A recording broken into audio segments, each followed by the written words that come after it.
Ekad. We ahata et Yehoah. Elohika bika luvika. Uvika navashika. Uvika miyodika. Tode yashach. Tode yashach. Hey, Chamanova. Asantiko toko deshie. Otiko swanana.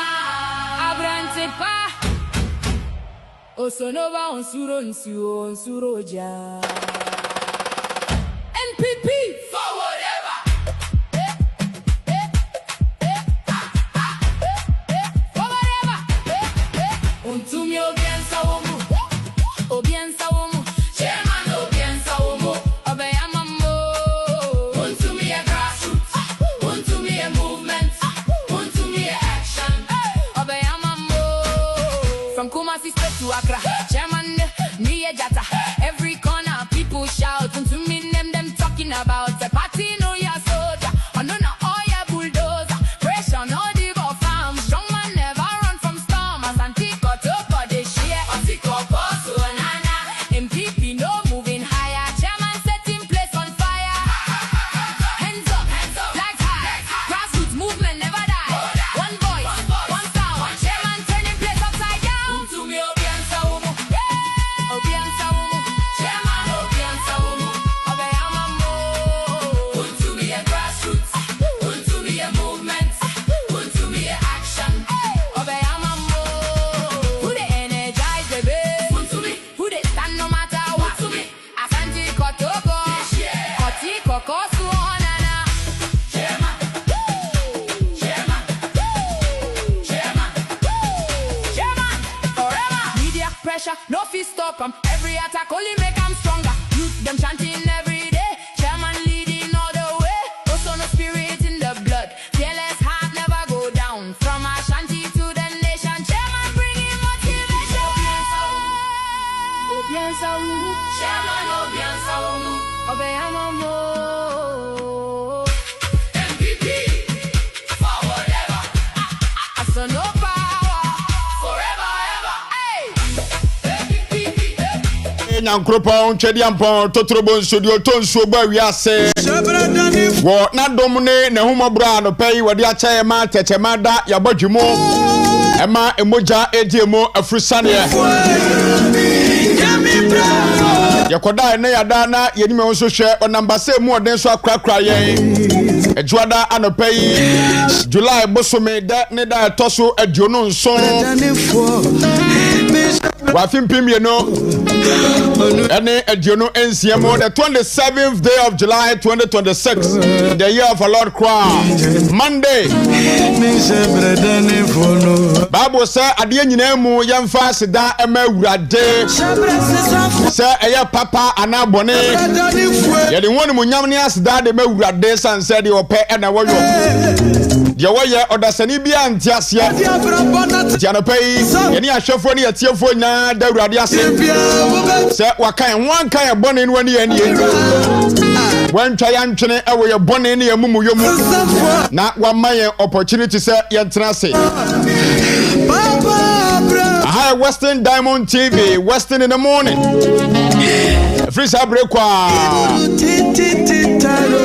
Berma ba nana Konadu ebuprenie. Wachama ba ya senchel abna se wa mani ampon. Samuel Jingo, Michael Yaro, anapei. Wonu mo ha mo mechidom na ya somo kwan so kokra so. Fa wajin chefa 0248071174 0248071174 You're live on our social media platform. You can share your thoughts with us through Western Diamond TV Live on Facebook, Western Diamond TV Live on YouTube, Western Diamond TV Live on Facebook, Western Diamond TV Live on YouTube. Subscribe to our channels, like the page and share. Of course, we better do a chance to the at home. Now, a break and we can card your amount.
asem no enti kwadu nsia omo edebo chama wuntumi no court no di tudwa se ni nyina no chama di fo na ni fodi a wodie no wadi tudwa se esase chama kwa fiase mfinhia aduo no was sentenced chama wuntumi into a prison custody for 20 years and then na watche na ubu asasem no na asem no yanemu a case na chi free bra shase epepem se ene na watche ode na temu ni bae no nipa bebre ene judge no nya adwen esan se se dia temu ni koe no enye sana na yehwe kwan se besie ba judge ni hu ye na ohu se ba bia so ode asem no to no na omode chama wuntumi akotum 20 years nene na wotwe na sa asem no siye na dwene ho a yenti ase asem no jemae pa na je nano ya wada no the MPP flag bearer Dr. Bawumiane party no in charge ekopie mu wo and some prison ekotie chama wuntumi onso nasem efiada no bra mi firi Accra eba krum ha no na lawyer ahodo akuku dam Friday no kwa na mete lawyer back office wa Accra nti about 5 pm no na esese wono ekosia ada lawyers no nti free na adwa da ekro no obehu se the lawyers for Bernard Kwame Ntwibu Asiako be appeal case no na lawyer Samuel Atachia edi animu a omo hwe se omo appeal case no na ya hwe bia asem no kwakọ wie enti video ya wo hwe da Western Diamond TV so no ebra na yekọ ensam prison fiada na no pa no enti bus no a edi anim no ye etitinafo a wonmo Asante Mantemu amuda party na no a chairman for no bus na edi animu no Prado na edi so no ye and the owusu we special aid edema Bernard Kwame Ntwibu Asiako na okon wo hwe no nti ye na edi akire the next Land Cruiser this new de na ye timu a ye yekọ tina ada Land Cruiser ba ku de akire nti de toso ye miamenia Chris we manager West Movement TV ono so na ne ka de akire na ye wuramu wo ensom prison ti we premises a main entrance wa udi wuramu wo ensom prison by hono ye mfa fun wura ho so kutwa bibia nti we ye entrance hwa de kowura premises wo na udi hu kwan se ode fun ebe wura ha nti we ye ebra yedu entrance wa ye be wura mu no ana wo mo ye 1 or 2 checks bi ehunu se ba bia ifiri ni de nti aye ba no nti bra na security checkpoint wo di we na odi wura mu kran sa na wura the main entrance no odi wura the main premises of Sound prison na wo hwe wo TV ne so no nti omo ma akwan ma ye wuram ma ye koy said ye na de na si akoye no na emu odin pa bad nyame adom yinya akonya ko isan se ye ne aye kọ ho no na ye do so according to wo mo nhyehyɛ ye no esese obi aba ho na otwe no oba once within the week na wo ho kwan se oba be se obi ba you the nature of issue no aba no a ye de chama wuntumi akotum na mo expect se nipa dodo na ababa nti ma me mo Eastern Regional Command Sound Prison Commander woda Sound Prison Commander abaso waya de papa in fact kwan fa so chi yen ene kwan nya opportunity ko hu chama no abaso bo nesese ye de ma no DDP Thomas Seidu anapai mene won finish business bi anapai mamemo abaso na ye na ase ewo okan jester a wusu edema yen na yitimi ko hu Bernard Kwame Ntwibu Asiako na no Friday no oh baby oh in fact one kasa office na we GFFF na ye ne chama wuntumi ebon komo ewo ensawam ye da se pa onyankopon onshaw ene mpanufo amu nyina two wise ene kasamafo e de man some prison in fact na wuni ho Friday no ba me ne wo kasa e ma wo je me first se ekwam bias no na kura wo ne ye be kasa enti no yenso ye mo abaso fa adwumaso a wonso ye na wo je ye Adamu ye Latif CSP anape wonso ye na ye mo abaso pa ne officers a mo wo ensom prison na nyame enhia mo ana muti bia na se nyina no mo hwe ye dwumadie no ye wura ho no a na ye wura ho nanso anigye a mo de sia ye kwan na ye ni age ntemu a mo ton niema ewo ensan mo prison bia na se nyina ma ne mema mo fra ne peremfo ni nyina ye damase mo a mo canteen ho nso anape yi ye nchia mo na ye mo abaso na mase wo na no fiada de mo ye no nyame nchia mo papa ene ye security checkpoints a ye wura mu entrance ho bra ni nyina no anamo a mutu ye ne ye ni aso papa se moje ye na afi no mo ne ye ebo enkomo enso ewo mu mekwa aba na de aka che bia nso no yetimi edi ewo ho mamene lawyer Morris Ampao eni nkomo ewo line so lawyer ma che Dejoso na mpacho bokode adum lawyer dase paase wonya kwan na ne ye bonkomo lawyer yin na enim de asie enene na wotwe se asemu bae wadi hu nkomo pa se okra de bra chairman ekọ na afi no wakọ court no enwumre no eye enura na wotwe enwumre no ne anopa no na wo kasai eka de obi akatere no any sentence a ye de be ma no nyina no wani wudi hu nkomo ma wo katere okra se court no ss woko ana won sign because na obi nso afre no anadwona bona mane se ene okọ anya de obeba na ye de be kwa kotum a wonu udi san komu nyina no but utunfo ese ne se ss woko ana chama call ya asemisi ye efri de si ye nkoma wonu udi ye anopa no copy me sentence ne ba ye wia no a na wotwenie lawyer de na betimi ni ya che oh I think say ye nia ni quite fast one yeah this time I want to be case no yeah or you very objective they will say judge no it's the simple say case we a political case at all costs they say I want to be call and see who watch the way all train the whole etia seminar. There is no way in our criminal trial in Ghana a high profile podcast case would differ with Marco prison 15 years to 25 years it within the 6 months it means that judge PNUA all the podcast case or did that speed and judge or the Kokuvite our young classmates that clearly tells you agenda okra. And he kept on putting pressure on Chabamu to me. And it was an agenda say so the case before July. Only before July, after July, the vacation October. If you look at the speed at which judge did and at the way or deliver judgment no. When you as you speak right now, judgment or deliver no evidence to who near or court and then you sue you. Or you sue judge you sue the death.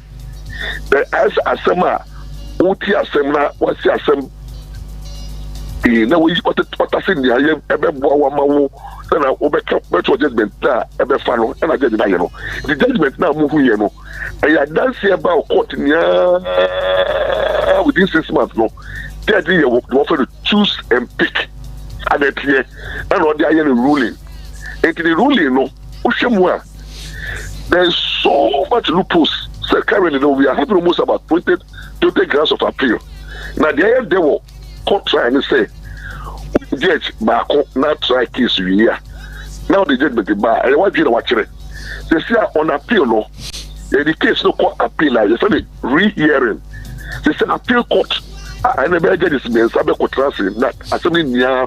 Oma try to see the flow. This time no, Oma fact evidence. Oma court in here. And the court look, they conduct themselves in there, and the And when they say, I can say, I can do Juma, one for you, Juma, and now that's not just so channel. That is me and Sabbath transfer. I've been sure for floor after vacation because they say, no, this week, no, you're vacation. They will resume October.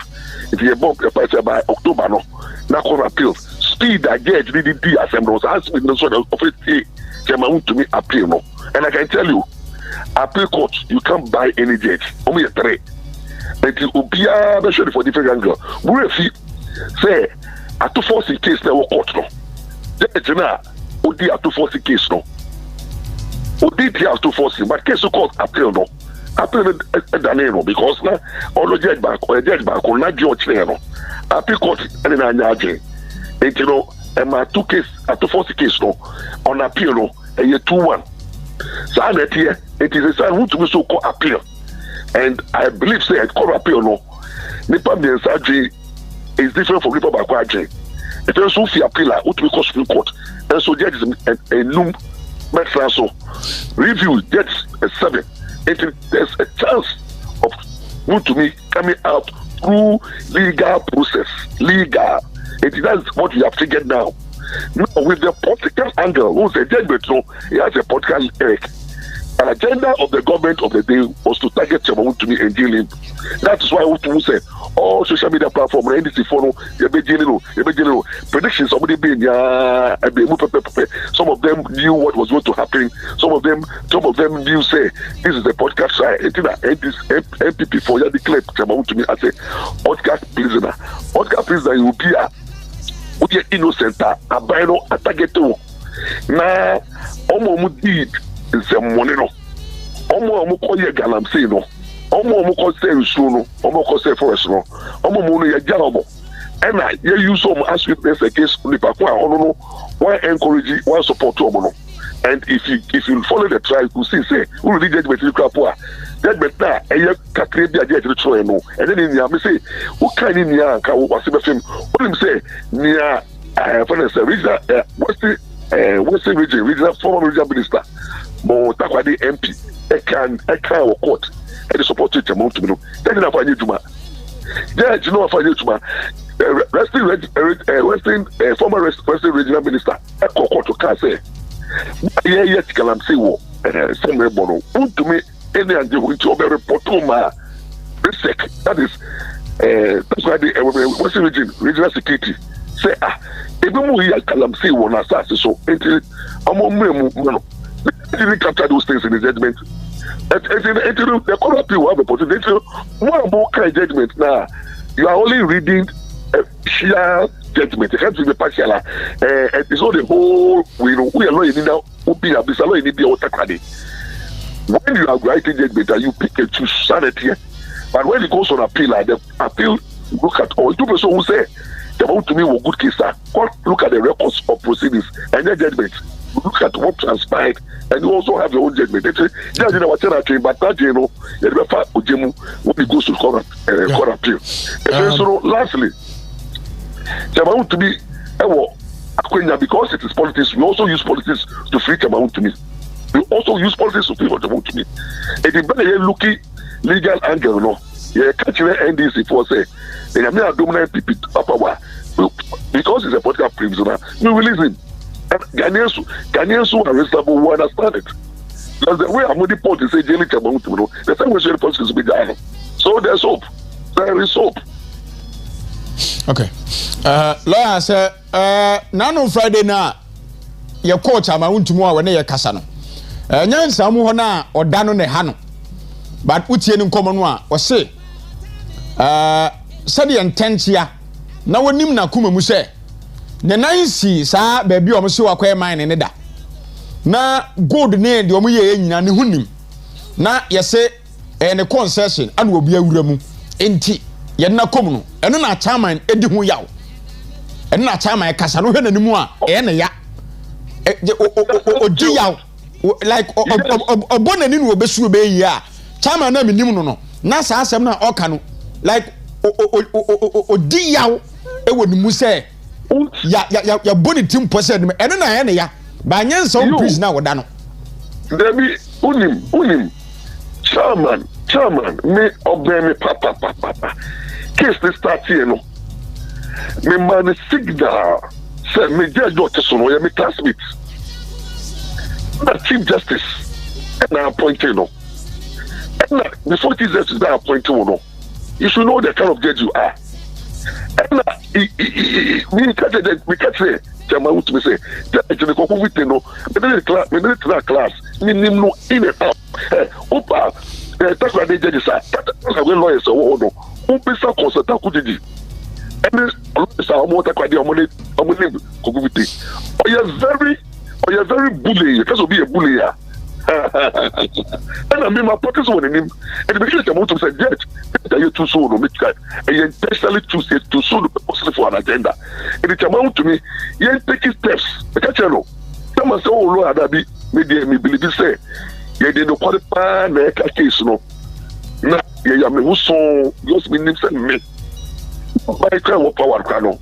I know that I'm saying. And me, Galamsey. Me large scale and small scale miner. And you know, me who saw it didn't quite be deep. Me who saw it means so. I tell my catcher and say, what did Bonnie and I'll be through? What did Bonnie and I'll be quiet with a miss? Let me get to say, yeah, quiet with a miss. I don't judge in the way say, case no on did that. Maybe on it doesn't believe in that. But the guy can say, you're too slow as a heckle judge. You have 2 lawyers as a judge, so you have money the case. So you over rescue the from the case. We don't know.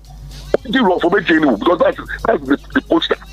Oh yes, and he has to tell you, but because someone so believes so they don't qualify the Asemia. The ceremony and say, oh no, like I talk, oh no, Moano, only when one benefit. Only say, oh, you should obi Yagalamsey. What is the way Yagalamsey? No, on the potty. Sebi, no, Yagalamsey, no, no, nobody others say, oh, Yagalamsey, no. The guy doesn't say, well, much about to me, capital. Who did the judge to act judgment? And the chapter was so much confident with the move. Doing the trial, and he said, oh, obey that training. And look, Yamika Cherno. And I'm sure say, lawyer, Joe. Okay. Maybe an enemy say, Makuma moved it. You know, mean say, Chairman, you obey say, I say, yes, already, yes, you know. Yeah. Then I, no, nah, no, my catch up as a mama. Any attorney general, any Chairman to me, account for say. That is not the end of Chama Utumi's life. Or come out strongly. Because truth, Utumi very truth that no quarry. Say no quarry very truth. And there's no way out evil will prevail over truth. That here. And you know no quarry no. There's also a court of appeal and a Supreme Court. You will be interested in the truth. Okay. And not political vividness. Okay. You can see in the trial. Lawyer, and a permanent answer. I mean, why?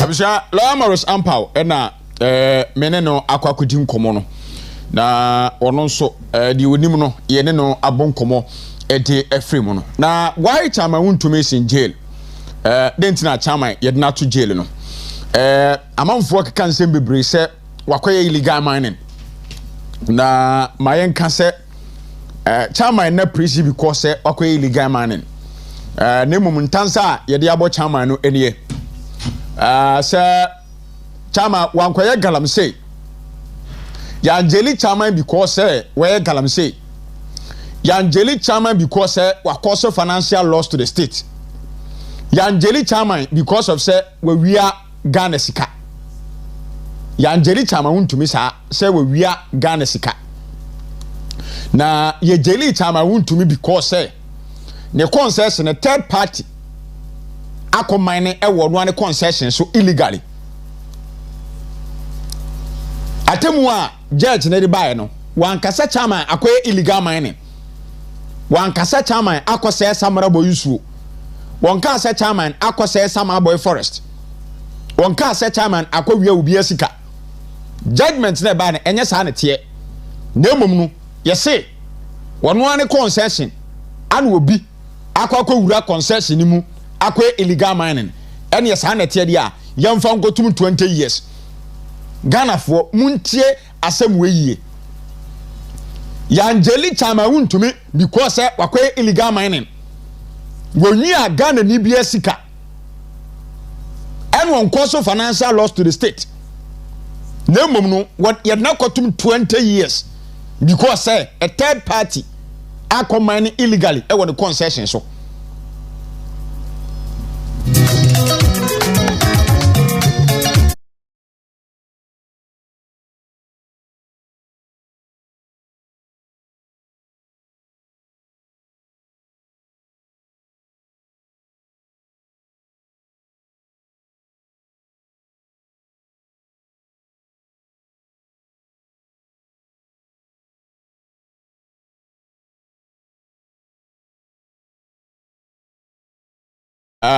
chairman is in high spirit. Ya kwa ya ni abamubuo. Na ye dia wre wo se enti ye chairman ni dance on prison ha no. Na ono chichi ye wre. O chichi ye wre. Se yenko ne yenko yadwuma. Na adwuma na yenko ye ne yenko meki so se ye be yadwuma den. Se obeba se oma party no ebe win election 2024. Na asemu a chairman kan no judgment na ba ohu se e atentia na nani anyi rule na ba no hu because ohun se onye boni bia e na yede na kotum na onu de owogidie se daachi bia no enekura bedadi owo saa gidie ni se enekura ebedadi daachi nti ma obi anreho ma obi anso entete but mama fa some information we mamo wo mo social media ne so na oya wo mo di AI and develop say chama untu mo prison no mama no prison atale top and down buru na as what baby as we didi as we afade na wodo but DDP Patrick Thomas said to say Womo yesa amudi AI sa ne mani nyina e wo social media no womo homo and it is against the laws of prison service say uba purporting ayasa images na security enti sa afoni nyina no say womo tiwa emra no ubedi because prison wono yanu ma yansam 12 okra no yam yam fafu enwuram ya de full koya anka me ne chama interview no anka ebe video na matie bi na mahunu condition chama wom untimi fa phone enwura enzam prison ho na kampese obi mawusa sebi akwa timifo no ese black rasta wati ne wase ayi chama omo de me kotu ba bi oso mpe and we say we had no make this false allegation on social media no so ba ma men kan nsem say ba bi a chama da no wa ebi a wokura no wo si wuti ufie unya sa ho ne na because a prema for ne ba bi a escafo da ne ho wo engineer say bi a woda fam ba bi ana bi a master chama wo social media no so chama ona fam wo ba bi yan kana mun tiase what was said here what that said what you want to say it just that on some prison and see what na baby asa keke ana what the baby tantan bi sa keke some prison wono enya sa na chama untumi nya ho no da it just that what one some prison ho ba what na baby asa keke ebia baby a chama untumi da on some prison unya hada enti ase atamfu mo sire se asam nto wa wusu obi ado ba asam to wa e na abehunu wadofo ene watamfo wo mo ka de animwo wo mo ka de wo mo pe wo mo ka de wo mo ka de we be satisfy mo nyina mo nyina mo honka nko na de ameka se mo nka esen kodru na mo masum ento mo kwamu da mo ni agye na mo sere na mo di awurisie no mo nka sen kodru na ya bomba esa esum ma bi ntum da baba bo se de opese obinyama wo no yesama obi na mama ye ne bie mama ye ne ate na mama ye sua bibi nso pa afiri enipa ho yenim nipa se enipa nye yenim se onipa nye nti wiase kwa ne yese se ubabua obi a na wa chere receipt no ati receipt because human being are born bad nipa ye bad nipa nye nti mo amosre de moni agi nyina no mo nkosre mo nenye na mo ni awrusie na mo fa pada e mo mafuru so because ya mo hye mo nsaka ya the time akotum 20 years now you are okay ebabua na ndisi amamuo no akoyie ebabua mo obi ahon ato no nti munyine mo ho na munya saa na me I'm saying it today sir chama asamo a wakan ye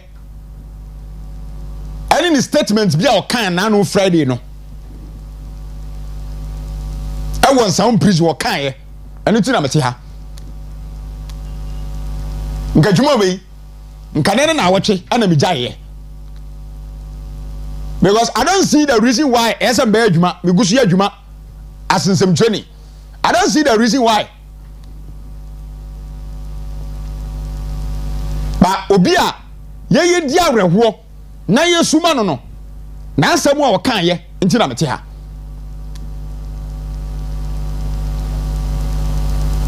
but emu oya wiase emu oya na media me kana maka MPP fo no a ebi no amo sesase MPP fo a no amo ye yodium MPP fo a no amo ma information MPP fo a no amo de animu kan ye nyina se yemfa chama wuntumi no entum no se moni age me se ukonkran ya nkomo a wamu die different uba Takoradi ha nkomo amanfo die different uko Kumasi a nkomo mu die different na udu Accra ho a nkomo obi adie no enya galamsew nti na de chama wuntumi atum a different conversation asemi a chama wuntumi kan ya e wo ni TV station so nsemi a okan ya efa John Dramani Mahama ho asemi a okan ya edefa na yire ho asemi a okan ya efa na no poku agema ho. That is the discussion ye di when the concession dey ya de brabra ni kekew ya tagati chama dada se wo ya du betum enti when the ya de brabra so se de be nya chama me se wudu nkranya e na abetie ubati nsemu akoso na si ye ha de se won tefie wudu Accra du nkran bonten so na wutie nkomo amanfo di a chama dan odem ni that nothing to do with the concession dem. Mun konkopa we che no mo boni pa me didi case no e wolodi na ma nsem wona asem no kura no mun kopa na chew e wo John Dramani ma nsem mun kopa na chew enti e deliberate time say be cheli chama untumi sa samra boy ke no obi a mama report say obi aba azumi say me concession ama third party mama bam perform ne ana ma ba illegal man wo sam chimia when you punish obey illegal man or me concession so eso no so mo che no na ye nyina no asotwi bu amode man aden na nipa wa gitum say won na ye asa concession mo ja no aba no ja ne say chama wuntumi ne ye pe no etimu medi adanse ntia chama wuntumi ne ye nya mo ana mu di adanse tia chama wuntumi ana mu ja no ekoko no ganti interview e wa Asempa FM say wono de wona na yire ho ofe oda na yire ho ofe entwantimi enko defend chama wuntumi ne mfa ne nkoto nsawem live interview Asempa FM in Accra okoko no okodi adanse tia chama wuntumi asem okan no sa na yire ho ofe enti no wan hwe no no nkoda fiase duoko akodi adanse kurumu e de tia chama wuntumi and of course wakodi adanse kurumu e tia chama wuntumi am yet not 20 years na da bia metra asem ameka se emra ye ni nkaso etima ba na aba na asemu omo kase chama wuntumi mra bi akoka sa ayi John Dramani Mahama ni media da asem na no kura na asenya no kure. That is the first thing esa am fo musa say no kure ananya no kure sa na nya no kure de ya na John Dramani Mahama man pani wo ho kwan se emra bi asese odi chama wuntumi ese odidi no Satan bra ka sa asem no was want to make this allegation tia me abrekwa nya ne kure want me nya sa allegation wen tia na abrekwa nya ne kure etu aka na nya ne kure na sa abre no Amampani John Jamani Mahama esiu Bernard Kwame Ntwibu Asako for defamation sa o ma kire ba bia woni ne medi dai ba de ni nya ankoso ana ya company nsem ni nyina egu ho sa kan wei ana kan sei ana ka sei na ka sei adano de de no yenyina so na yemfa no ntum ana mpaniam pa yede na tum ba makasa emre yeni nkaso na the communication director Edema NPP owura Richard Akansebi wase wamu de omu yegidi sa chama untumi wanya adeboni bia na emom no twe ya twe na so no enya kwan papa so ana ye fa so twe na so said Richard Hiagba Ekano no the data of communication Edema MPP was say MPP for the G2 say chama untumi wanya boni bia na emom no ya twe na so abreko a ade ne ya to no so no wanya ye asemo de ato dwano no na owura andi apia kubi ono so akasa na wase ohwanyam yanim no firi na komamu ene ne last person aka obeka se ekwan ya yede chama wuntumi afa so no emu awurem pa se atamuo no na eyantantia bone enyantantia ana wo mabuo kodu no yede bo no any sentence yede ama no enya sentence papa enya kwan papa se na fa so na we eyamanyosem enya legal eyamanyosem enya mrasem ti ana yede chama ntumi atum de lawyer and ya pia kubi ono so aka no na enya nwanwa chama no akan ebre de sentence ane bo no in fact wakwa asase radio asema no akan se mpo yade ni tumu a hanu because what the Joseph or Bible mu asset example say yade Joseph ko to afiase na Joseph oni boni bia o Potiphar ire ana pese odi Joseph da ana Joseph ampeneswo se wona ne beda ana otwa atro o ka asem ade to Joseph so ana Potiphar baaye ana wo se wo pese wona me yire dade ya dia me yire aka no nukro enya nukro me do betu afiase according to the scriptures yade Joseph ekoto afiase da afiase yade nukoto ye nyina no Joseph akoye that time ne ebeka so okoye prime minister okoye minister for food and agriculture e prison ho at the end Joseph pie ba abonten dia na waye kane no wo be ma ne boroso enti chama de onam yi atoto Joseph o Bible mu yenti chama emra Joseph mo adiboni o yede entro ye na matrimodin troso ana ye twa ntro to Joseph so a yedo mu kokotum mu no na nyese na Joseph mo adiboni o yede entro ye na matrimodin troso ana ye twa ntro to Joseph so say wakaka kachire wo hene say ayire say openo oni wo kama fonti ana yede no koye na yede no kokotum enti meme de sesia me no kasa ma ye political Joseph me shem kom de gumia mabra boso se me ma wieye be ye kese ase ma hase ade bia ekoso ani ade bia ekoso bia no empentamu aten na minim se onyankopɔ obeka ma me no wadi ama me no wadi ama me no waka ma me no wadi ama me no waka ma me wa edo mu kokotum mu no na nyese na Joseph mo adiboni o yede entro ye na matrimodin troso ana ye twa ntro to Joseph so say wakaka kachire wo hene say ayire say openo Oni wakama fonti. Ane yede no koye ene yede no kokotum.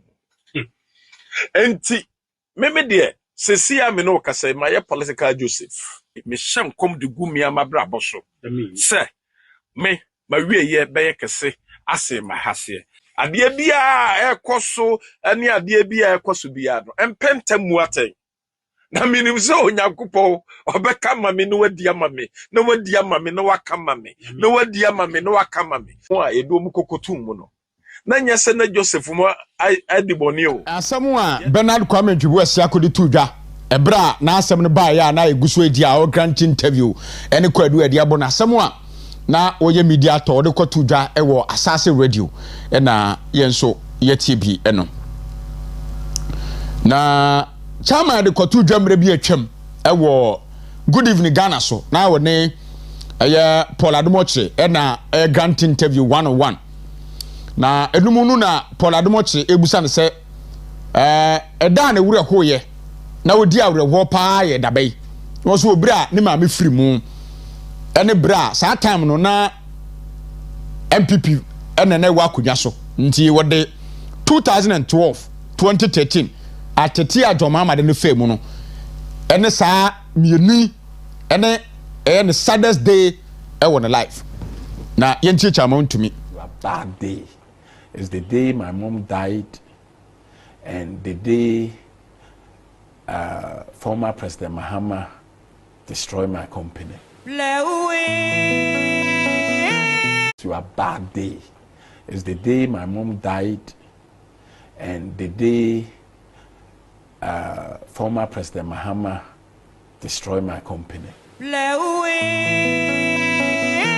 To a bad day is the day my mom died and the day former President Mahama destroyed my company. To a bad day. Sir, brother, my free mu, and that 2012. His Excellency John Dramani Mahama.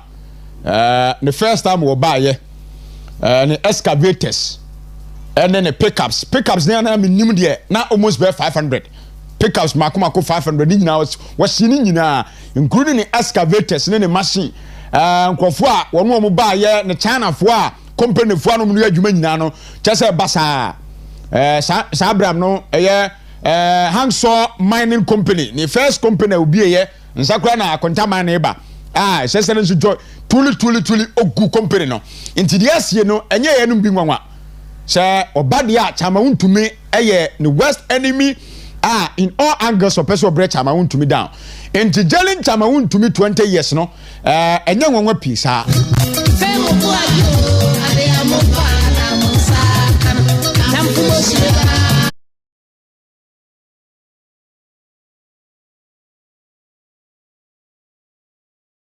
Fenyomaken and so ade ato attorney general nim say anamona omutuo any prosecutions amade ma MPP members no wo mu heye na emre yeni nkaso yentie minority leader owura kwamna Afenyomaken na asem odi tu dwanmra ye ba di aka no ye ba beto aso de free third term you are not performing you say third term at two forces. You are here presenting a budget, and beneath it is a third-term agenda where you are going to spend money for people to be calling for third term. We are watching you with eagle eyes. Third term, members of parliament with prosecution. Let me serve a warning to the Attorney General that the ravening clouds shall no longer be victorious. They shall not long possess the sky. Be careful. 2028. You be in opposition. 2028.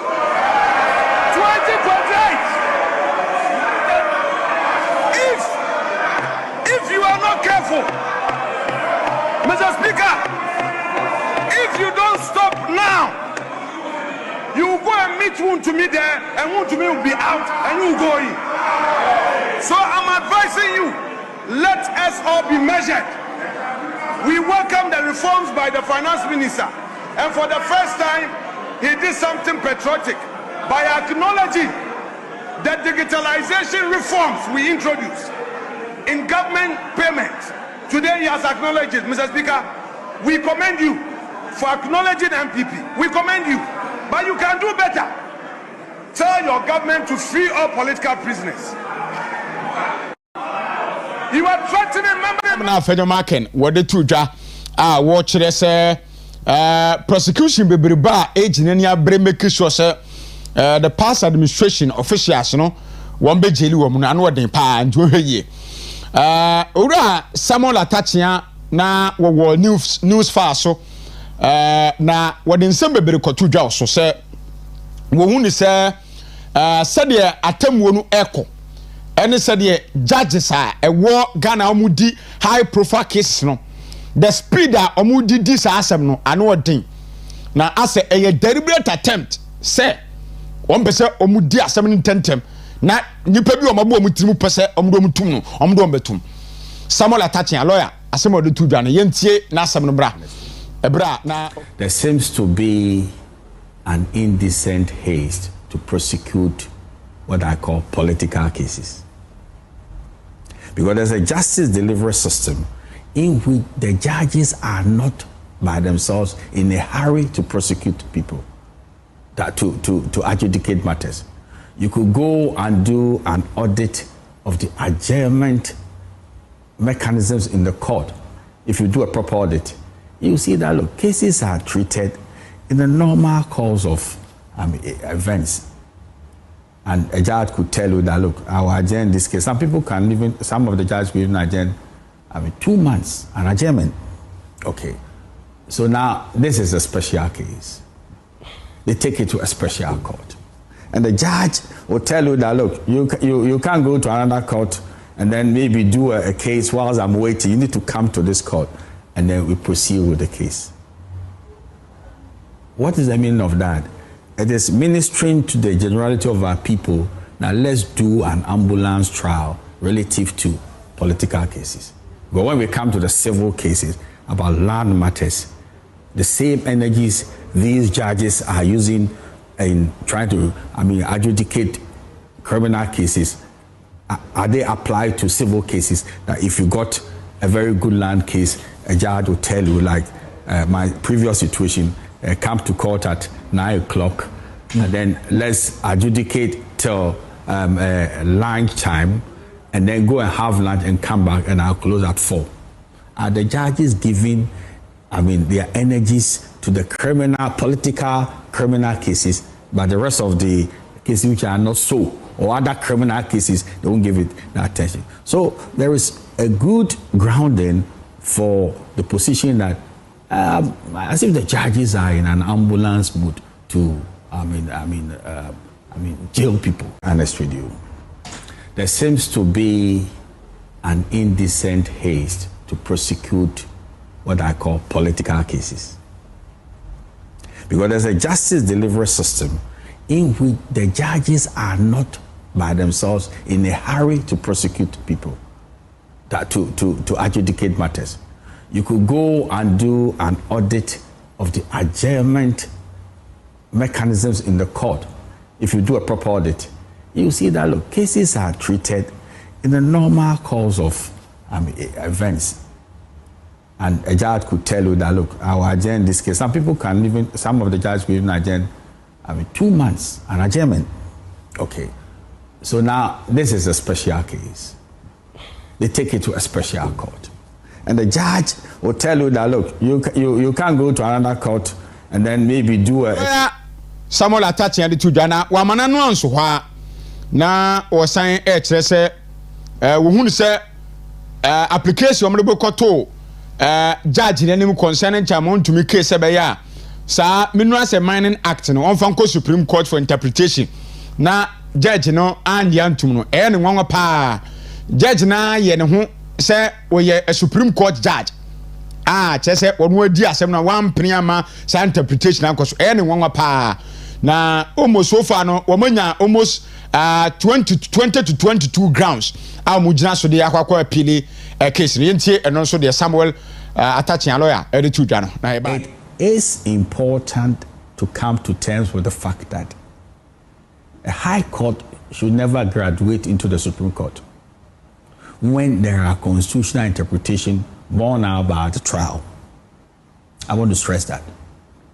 And the very authorities that the judge cited condemns her own conclusion. And let me refer to the Ezanoto case that the judge, applied. If you look at page 12 of the decision, the judge cited the Mekankan case and then also cited the Aduamwa case, and then came to the ex-party James the case, and there's an Ezanoto case. At page 55 of the Ezanoto case, this is what Justice Atukuba JSC said. Indeed, in that case, the court held that a lower court ought not readily to assume that constitutional provision is plain and unambiguous. What is the entailment of this? When you are said that a constitutional matter is before you, and to your mind it is clear that this is not a constitutional interpretation but a statutory interpretation, and where rival meanings have been placed on the constitution vis-a-vis the laws under which they were charged, as expressed in ex parte Akosa, the defense is asserting that the law sins against Article 1911 because the law is not clearly defined, the Minerals Act, as to the criminal matter vis-a-vis the penal consequences of those things, and that was sinned against the Constitution. Make a referral to the Supreme Court for the Supreme Court to interpret. The Attorney General says no, that is not the case. It is plain on the face of it. Samson, I beg to submit that rival meanings have been placed on Article 91 vis-a-vis the Minerals Act, and therefore the judge should have left the matter to the only forum that is so preserved. It is important to come to terms with the fact that a high court should never graduate into the Supreme Court when there are constitutional interpretation borne out by the trial. I want to stress that.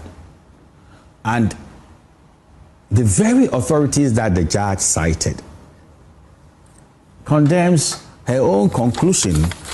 And let me refer to the Ezanoto case that the judge applied. If you look at page 12 of the decision, the judge cited the Mekankan case and then also cited the Aduamwa case, and then came to the ex-party James the case, and there's an Ezanoto case. At page 55, lawyer Samuel Atachia says judgment in a quiet in the Yamian Ukraine, one court in Adjin. Now, who say in Tansia, and a judge in Ebu, and almost 20 to 22 grounds. Almonia, one more file for appeal. Appeals court say, Omo Pisa Umbetiana turn around at the Ama Bernard Kwame Chubesa because say, I'm running your fast with the ya. When you say, baby, a judgment in Okakovian, and Umbe make sure say, Omba appeals our case. Now, news fast one Samson or segment we say Samson's take. Now, Okasai pa in free for the first time. There's a few journalists or Mukromi. I mean, they always try to tell the truth. And we hear Samson's take. Now, someone what do to Janwa? I have some lucrative to do. For political persecution, the era of insult, any attacks, Samson's take no say the John Dramani Mama kasa ho kasa tia no or benefit ebra no opposition ebra na onu amu John Dramani Mama na mu edi atro edi amanfo atem okrom ya ne supporters edi atem edi atro wanka hwe na ne ji because no opposition na favor no ba na uba power na amanfo ye bidia wo se yemfa mra yanya mra ne nkonti asafo no na wo kasa tia obi a yanchi ntum yentie something stick awo ne nusa I mean yentie mra changed. Custodial sentences and criminal prosecutions are not the remedy in most of the cases. Weapons of state power, like Section 208 of the Criminal and Other Offences Act and Section 76 of the Electronic Communications Act, should not be deployed as criminal hammers against foolish or offensive speech. The solution lies in civil remedies, robust public discourse, and social media opprobrium. What is truly bewildering? Yes, what is truly bewildering, however, is the sudden shock expressed by politicians, especially President Mahama and the NDC. I don't know why they are shocked. Shocked over this growing trend. Really, it begs the question, why the sudden outrage? The NDC and the leadership of the current government were without doubt the biggest beneficiaries of the misinformation and insult fest that characterized the last two elections. Yes, the last two election campaigns. Never once did they express revulsion or publicly rebuke their social, serial callers and social media activists who insulted, vilified, and maligned almost every prominent politician in the NPP, as well as respected traditional chiefs and elders across this country. You know exactly what I'm talking about. You cannot nurture a monster for political expediency during elections and then feign horror when it begins to bite everyone around you. Unchanged, custodial sentences and criminal prosecutions are not the remedy in most of the cases. Weapons of state power, like Section 208 of the Criminal and Other Offences Act and Section 76 of the Electronic Communications Act, should not be deployed as criminal hammers against. Some say when you show. Na ade and this for benefit e bra na wo opposition. Mampani na mu no di atem wo Ghana ha. Di mpanfo atem di MPP big wigs omu di omu nyina atem okrom ya cassette ambassa. Ne communicators na appointees wo mu nyina di mpanfo atem chese e di nananama hemfo atem obi omu di atem okrom ya. E benefit John Dramani Mahama na mu benefit. E no no do we need power no a. O se o ma obi nkasa ntia obi ana obi nche na aje Ghana ha. Ba da bia mekasa emre ye ni nkaso. Enti wo you of one sa na wa hwe wo de. Na ye busaw. Owura Joseph Yamin ene Abanga Yakubu omu case na kwesi sei. De age no a kire krata me yase krata na me copy ma hwehwe me yimu me hu ba bi eda. O kire krata de koma yoko se munfo mesi ekura mu no di adanse se Owura Joseph Yamin a we national organizer de ma NDC any third vice de ma NDC Abanga Yakubu omu ye illegal man in fact mo krata ne kire people che se dia matetia ne dia manfo che se omu ye illegal man enti omu hwehwe sa asem ni mu case na ko yogo ho more than 1 year ni case na kwesi sai akwesi sai ba abani nye interested because eyi wo mu ankasa nkrofo ana omu ye sa ade no mame nkona me ne lawyer Evans Osebonsu emon komo lawyer machi mejo so na mpacho ho ye nyame adome ho ya pa ye de nyame ase lawyer wadawruma ye nya ye nimde ase edene na awotwe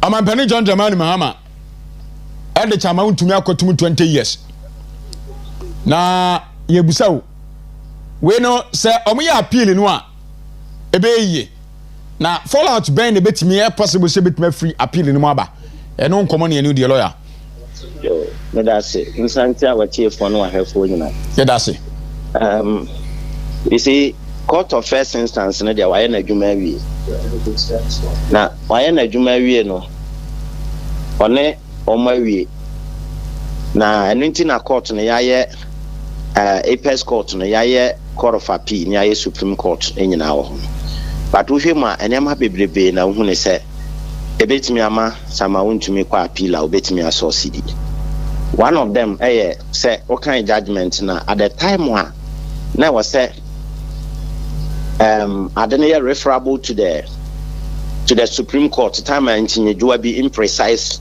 meaning vague meaning war provision be to say article 1911 99 2b judge ne try say obey interpret it say a border on statutory interpretation for that matter on one kasa be decide no and defense counsel no and so jina so say no ade no ye constitutional provision na etinyeji aba ho imprecise until let's go to Supreme Court for further explanation and judge no what kind of statement na or try so no interpret the meaning the provision no where one factor or court obetimi the associate because say usurp the powers of the Supreme Court what I say because by virtue of article 131(2) no and 2 no any 2(1) no Supreme Court nkwa na wotu mean say or them although ubenya authorities like Republic versus Mekankan any they said the judge na akutu ye na any Senator Rollins case no any ex party akosanom but even Mekankan no ne ade no kra no e kire say judge no fine ubetimi Ocha na search ni die bia no ho obetima proceed but okay Senator na I think some page 52 ho kono atwa o say wo judge no even meaning no kra no say wo ti ase Justice Atukuba kan ho na say akyinidie wo ho na ye imprecise na ye bigger decline na refer to Supreme Court ma Supreme Court interpret o hwe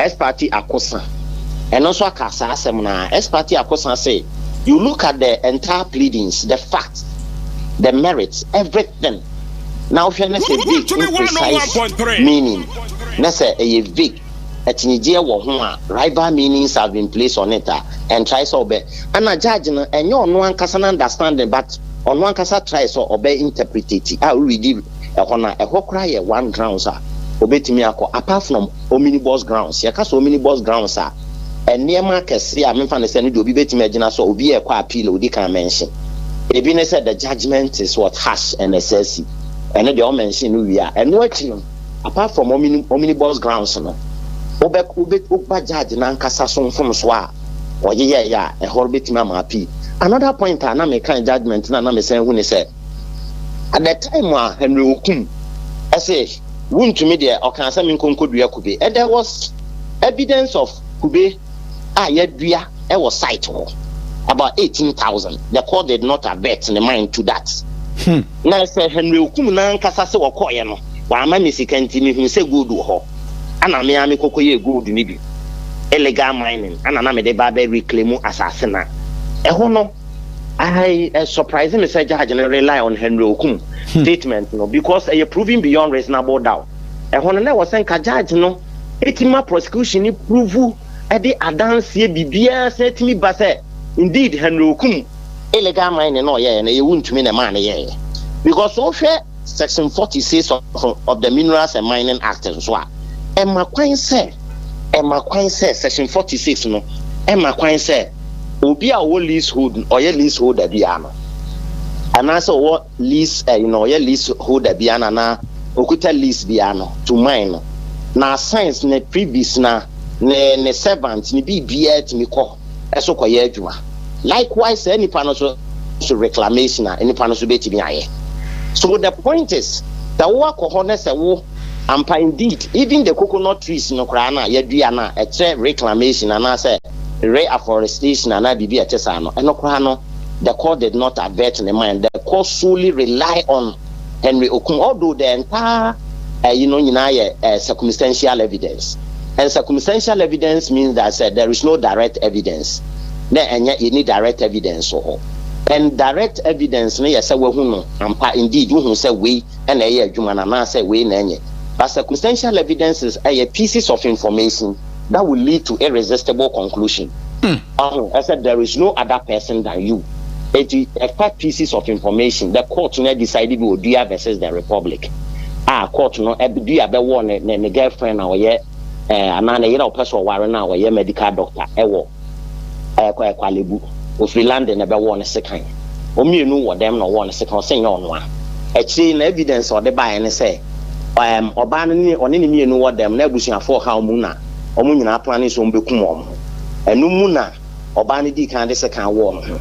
And sana or no yes or one who saw Banner Brennan and Yamushin. Look at this evidence. And the court only rely on expert witness beam because any time you know back on Casa or better than what me at here. Court to nature say prosecution between the Adansi Biasa Bana. Adansia prosecution in the buy and say or medical doctor expert witness or make second one CDC one or coy. Second incise wound a wokum den. A hona court to says so be pursue kuno. On one casam fasekan and one woman in Kumasa because I won't no better yaw. The bedroom be jai. And as all ultimate piano man on caucus, which they say force external force with Rabontin and the war. And at that time, no Biana girl Niniho, a would be Anquana on and all.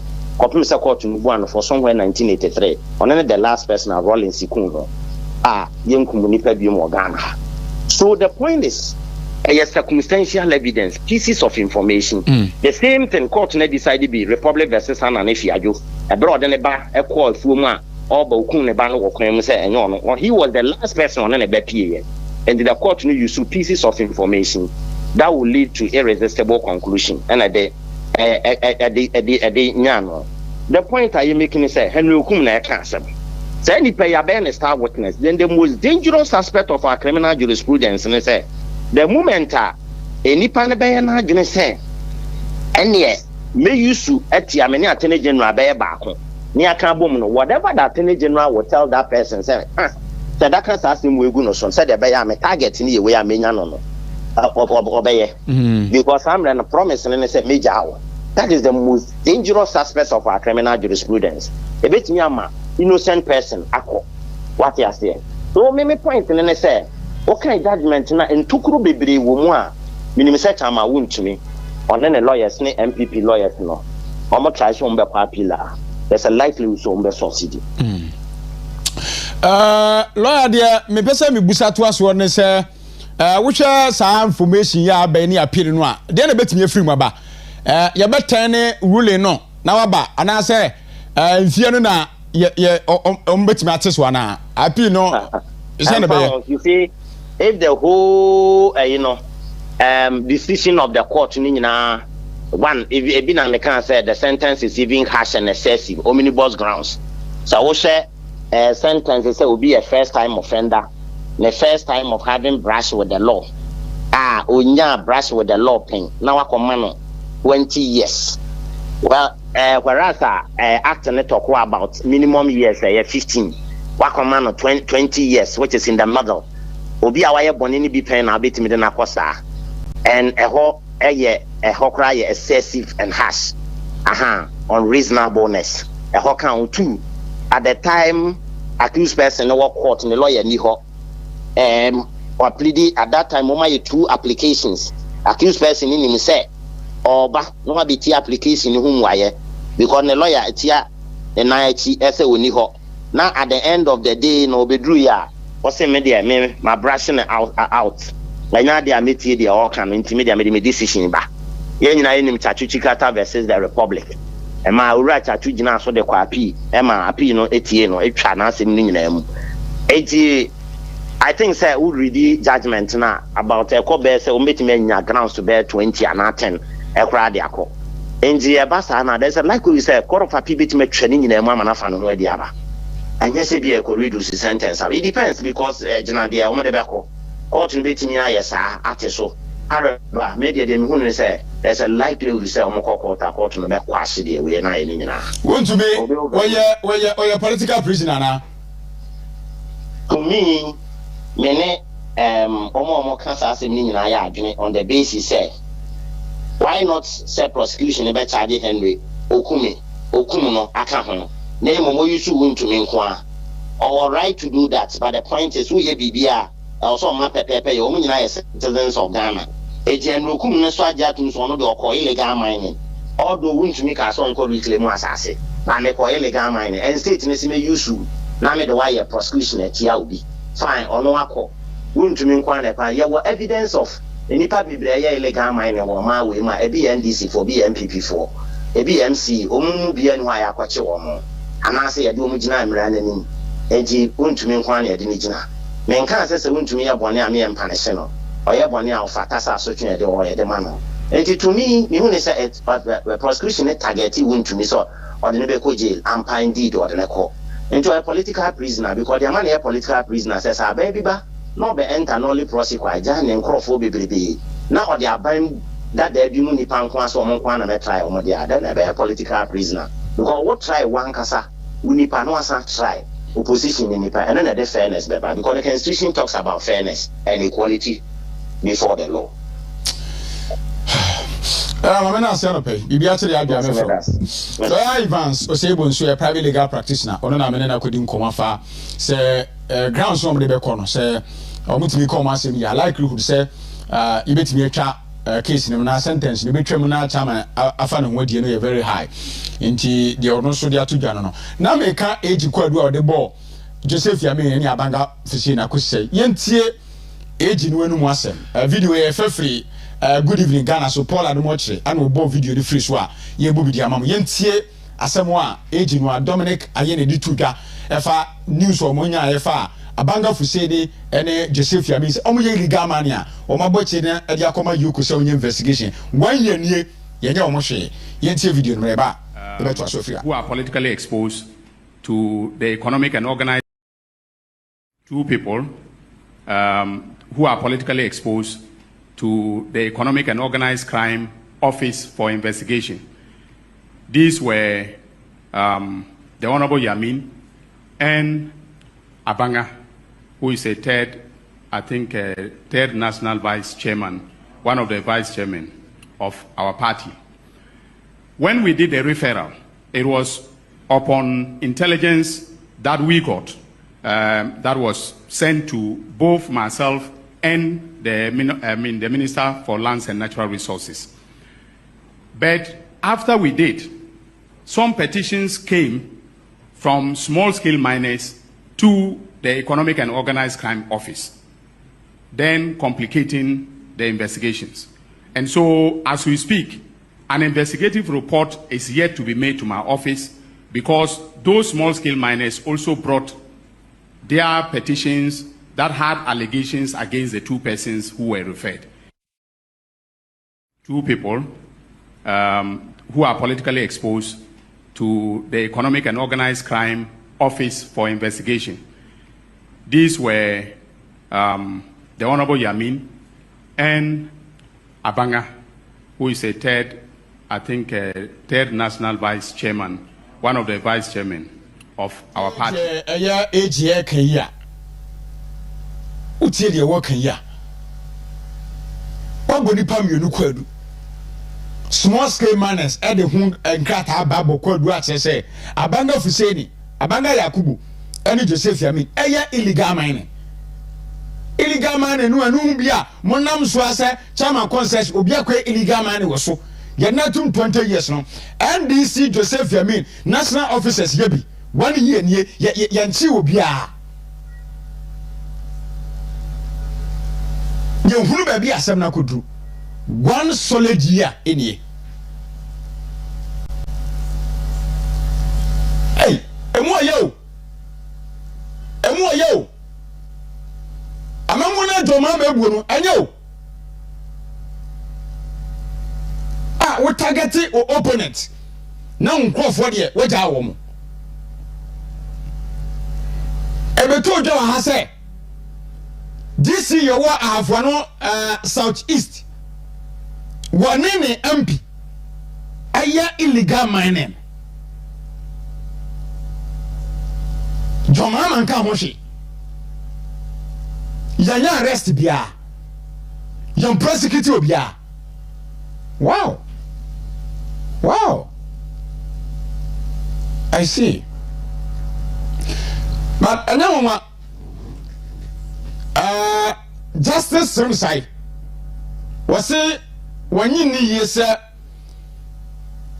MPP for no Jamon to lawyers no a war any proper basis bia say on be jina so dia ko appeal yate why Justice Simsai yate MPP ada Roman e man scholarship na tibu ukosua de ana nei wo wayi obie Justice Simsai MPP abana man scholarship ana wo watimi ayi obie wa Ghana ha so tickle yourself and laugh yeni basis bia be apiliate tra radio station TV station na rante na chante ka de onimu why na ya wada no was the first time na me hu TV so ya wada no was the first time I me Justice Simsai enchia 101 ewo Accra High Court engineer Edubu ahin case no ya wada no me kwetena courtroom ho as proceedings atu what done na chi hwa me baby any party na me betu na me bom ni che no so bom na wo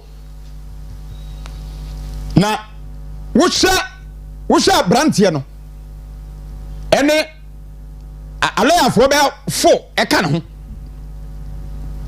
na me hwe Justice Simsai din hwe ne body language ene kwan ya office conduct ne ho e court wo na me se ubre niye entu de dumra na nanu asem wetu odwa na me magye atum se Ghana ha emra pa mra nukura pa mra nya adwuma o Ghana ha se enipa boni trimu po se ade we nu de be yewo a kwan bia so no sa ade no de be yewo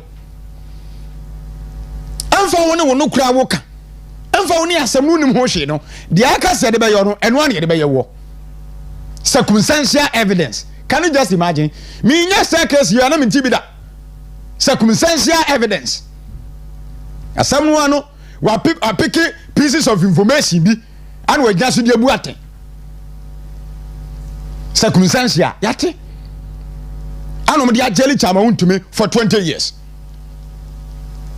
but there ekoso no yankanti antufu a ena eyabu Prah etena ebeyi osika enti asamba ne yehwere yankantu ase ne ehunu se MPP fo ne didi wo mti enya ne mfa ni wo mo a yade bi bedi andisi fo asabre no beba kasa mampani no akan John Dramani Mahama no akan se andisi fo no a wo mu ndim se o meye galamse mampani no anu asem o kan our own party people are doing galamse. Our own party people are doing the galamse. That is making it difficult for us to fight it. Now wait, ayo maybe ye serious. Now you panu kuredie. Now you seeking for equity. Asemu yo mampani kan no.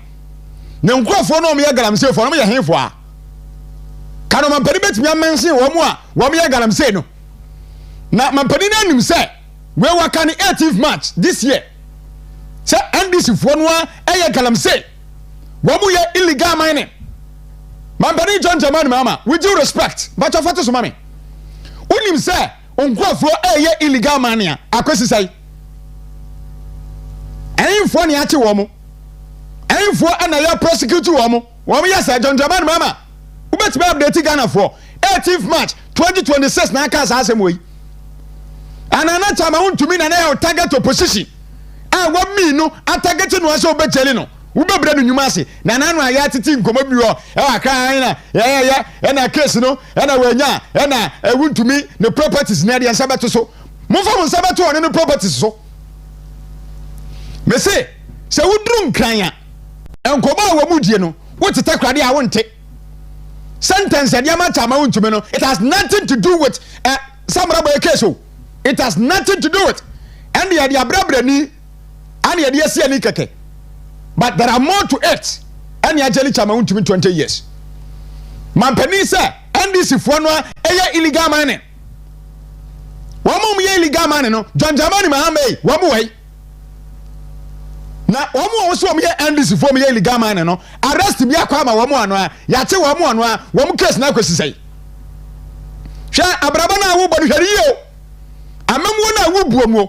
Enya mamu a edi equity pepepe yo eba Ghana ha. A selective justice. Ba unkrofo ye illegal mining. Ya boni pam yenudi Joseph Yamin Abanga Yakubu. Ya bo DC ayi Awen MP. Nananuma chanesu yanka ho hwe MP member of parliament. Ahafo adujama MP ni DC. He Western region ha MC dudu ase ne mo wo mu dia so mo ye illegal mining.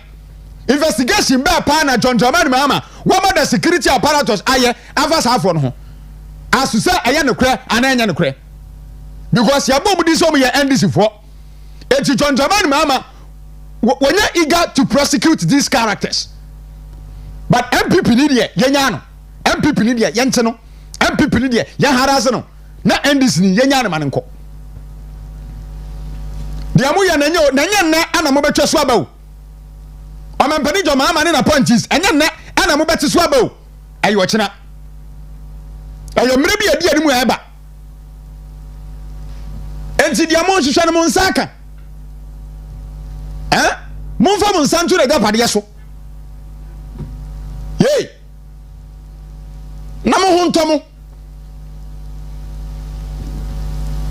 na maka ne se bre ni nka so na me ka dubu ahin case no na Yawadano also is the first time Amisia Masano Cromwell where Yoko for prosecution witness no na Sabi Abranti tia samia onye nipa kase yes ana yetie ya wo ye ne say ya nipa tia fo na Misia Abranti o court pa na me say enti Yoko we ye prosecutor power do nipa de wontimi nsani pem of course because nipa bia nyame okwa afa so bo bia na Cromwell ebegina court vad me kontam consenti jo mo wuram nyina no ye te gallery ho e na ye hwe mo wuram mo etenase ene said mo conduct mo ho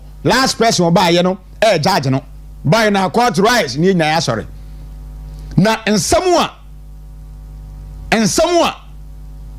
Frank Massa Cromwell edi tudwa no na ye wi ya me pie ba mante na me ka che dubu an say me wakwatu mo no start di agro aka ko pie ba nka me bono I'm telling you nkomu pie free court no a because wo mu wi na court no sorry ya the case na say 9:30 one the first person wo pie ye Cromwell ne ye court ye say wetu asem na say na wo pie ye ne nkofo free yoku ana wo pie free court room ho adu boy ba na me catch say me wo ha no mo start anka ma wo pie kama bunu court room ha na ne be sibie kama bunu brutal you see krona ya tim no yantimi nsa yantimi ntrase en mo yatimu pose ya be kasema to obi so o ti ase ya be seda ama saje nsam ne ya de to obi so say ni power ni yemfa ne nkotum me catch adu boy point blank say no asre na me say no me start no mo di case number ha bia and was starting by this at and back out when I say no ya and come on put them come on put rough off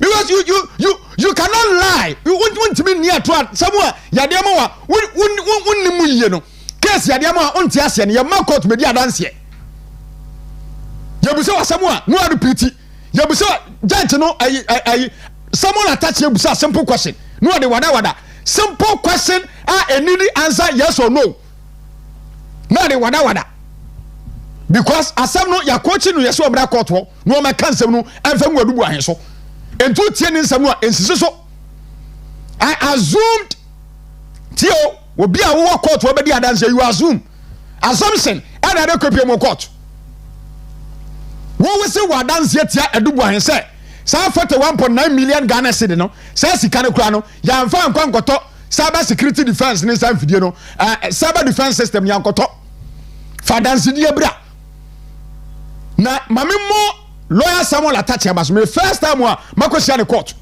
but the conduct on pre ne ho di abotre and we nsam ne baako no obusa questions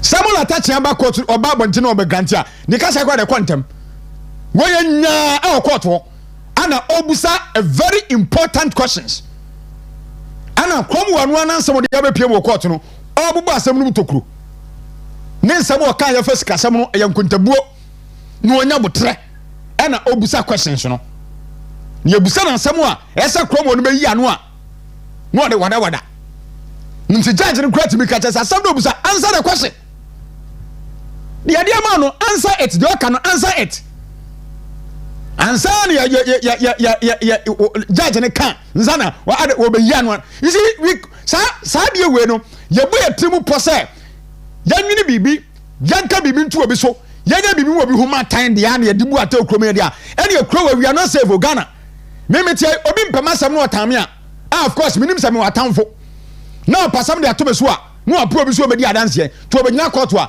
de me nye nyo obeka samaye obeka na de still to me kama abreko asam minim ho hwe na da de agina sam no so no obum ntantia. Are we safe in this country? Are we safe in this country? Na me mabo engineer dubu ahia so. Eba because enyu obi ana sa case wuturo betima gina no. Wa woni misasem na ya kato so no ene ne kre. Ba obi be dia dance ya say what me kra me no minimum asem no mo hwe no. Na beti court mu de na me ho ya me. Say asem a krati ke wa woni misasem o kente sa. Ba o peso ka na asem ye de. Ba ma kasi onyame wanti se nipa da sani. Ba no kura wututu fom kura de safom a no kura bepie. Enti na cross examination bekoso ne o kina bekoso na de che bekoso. Na omuntoa engineer dubu ahe case ne so. Yegusu de akire maka sham se de yebesi bia no yeba mo mati bi. Parliament join womo sittings to a year 31st. Na wombesai na wono aba nti that is it. Na MPP Communication Directorate ora Richard here about the statement aba say yes ye manfo kasa bebre ene ade it is time say e be focus on handling the government accountable, focus on holding the government accountable. And the Richard Diaba and so no. The arrest of opposition members by the John Dramani Mahama administration has becoming far too frequent. This does not appear to be a coincidence, but rather part of broader effort to harass and weaken opposition to the government. A clear pattern has emerged. While we respectfully call on His Excellency the President to discourage the arrest and harassment of our members, I urge every member of our party to remain disciplined, measured, and focused on the issues. We are dealing with a government that appears eager to seize on the slightest opportunity to divert public attention from its abysmal performance thus far. Ghanaians are demanding answers on the rising cost of living, high youth unemployment, growing concerns about judicial independence and governance, and the failure to deliver on key manifesto promises. These are the issues that matter to Ghanaians, and we must stay focused on them. Let us not hold the government convenient distractions, insult, weaken our message, and divert attention from the government's failures. Fact, evidence, and discipline, advocacy remain our strongest weapons. Let us stay on holding the John Dramani Mahama administration accountable and on speaking for the millions of Ghanaians who expect and deserve better performance from the government. Signed, Richard Enyaba, Director of Communications.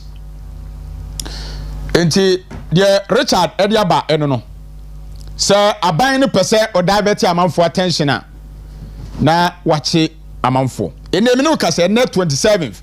There are say transport unions to fail mu by 30%. Omo say womo aka aba we adada omo ntino wa mu nchemu aduasa e no mo de to so.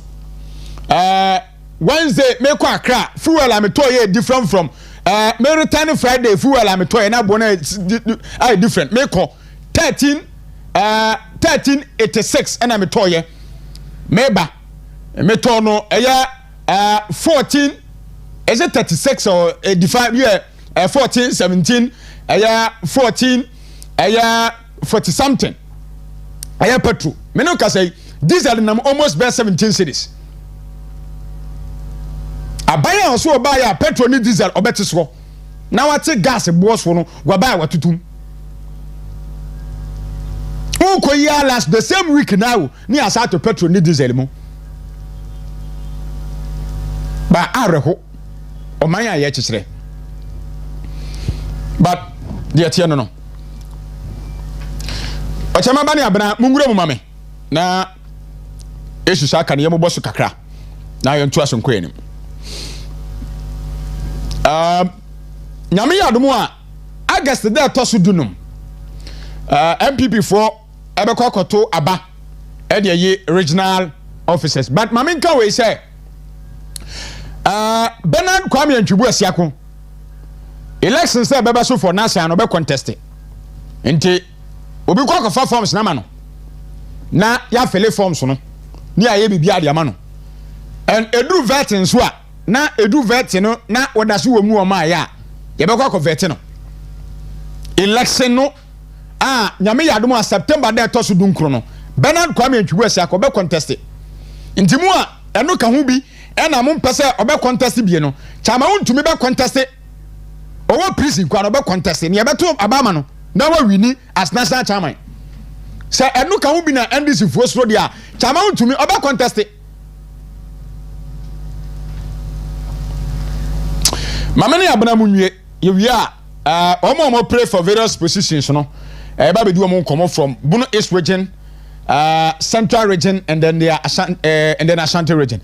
Eba far for the various positions. No free chine kona other regions. No yeah they call but mamen can do you say Western region about one vetting one year no. It is only the Abrantia Bakwa now vie to become the secretary no. I'm friend say Bonzoke. Only nipa omo disqualify no. Omo akani nyina no eseli true nti Bonzoke that day no me vetting no so kotre betre sa when Chris now omo happy about it but eno omo decision aba no say nkrata de ba ye ne say the city about on education a section of the education no ne ade no bi wo ha wo you know all right but as one complete chese o de certificate original beba me gina so nti no mo gina so disqualify no any identity se sa na tie dia no pay ya notice of pool for the Western region beba na chese ura OTK call on the post was our election on the other positions in there cause Ignatius Kwasi Afrifa what am I minimum papa da the last time I say in fact he's a nice gentleman winning the dim command and this way the so pa edu ha e ba be kan ho asem ha abna ma che na ho ye de oh nyame adom me ho ye pa ade a che ye de nyame ase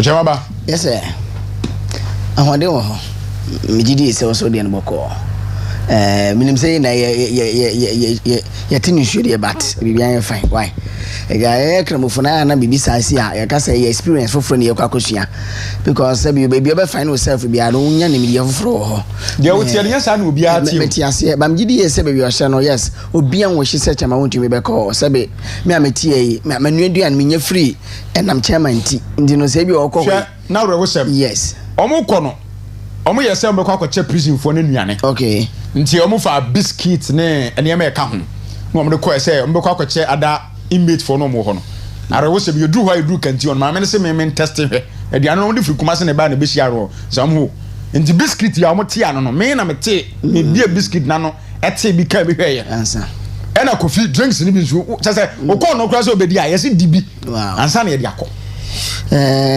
man make no account na so we say see because yeah sajidi no and no am say woman make bu parliament yantena se bibia be se o yakwamu bia na free so nyankopon na ma na atwe ba ni na nkamfu ano ye mfa se da mfa ma bibi fufuru bia aje nyankopon no a because onim ni hyehyɛ wo hyehyɛ aha nti no wa hyehyɛ ne se bibi sa be si wo chaman wontumi abrabom but enam so na ebia edin yo ne beba because ono akada professor ono professor dia to say we political Joseph video na pe boy no edi boy na I don't know say Joseph dia say political Joseph nti no ye ne ni Bible mu say sebi predia say do baby krampo no ye nya ebusuafo no mo ton mo nua de hye omo nua people e de no call nkwaso mu no ofiri nkwaso mu no be Joseph na obedi hene nti no say ofiri nkwaso betumi din hene dia ene no betumi asesa nti no Nicholas Omani a champion mo boy ye zafana mpani an me ya me de pade bia metato say be wie no ene asem na nso say Joseph ekodi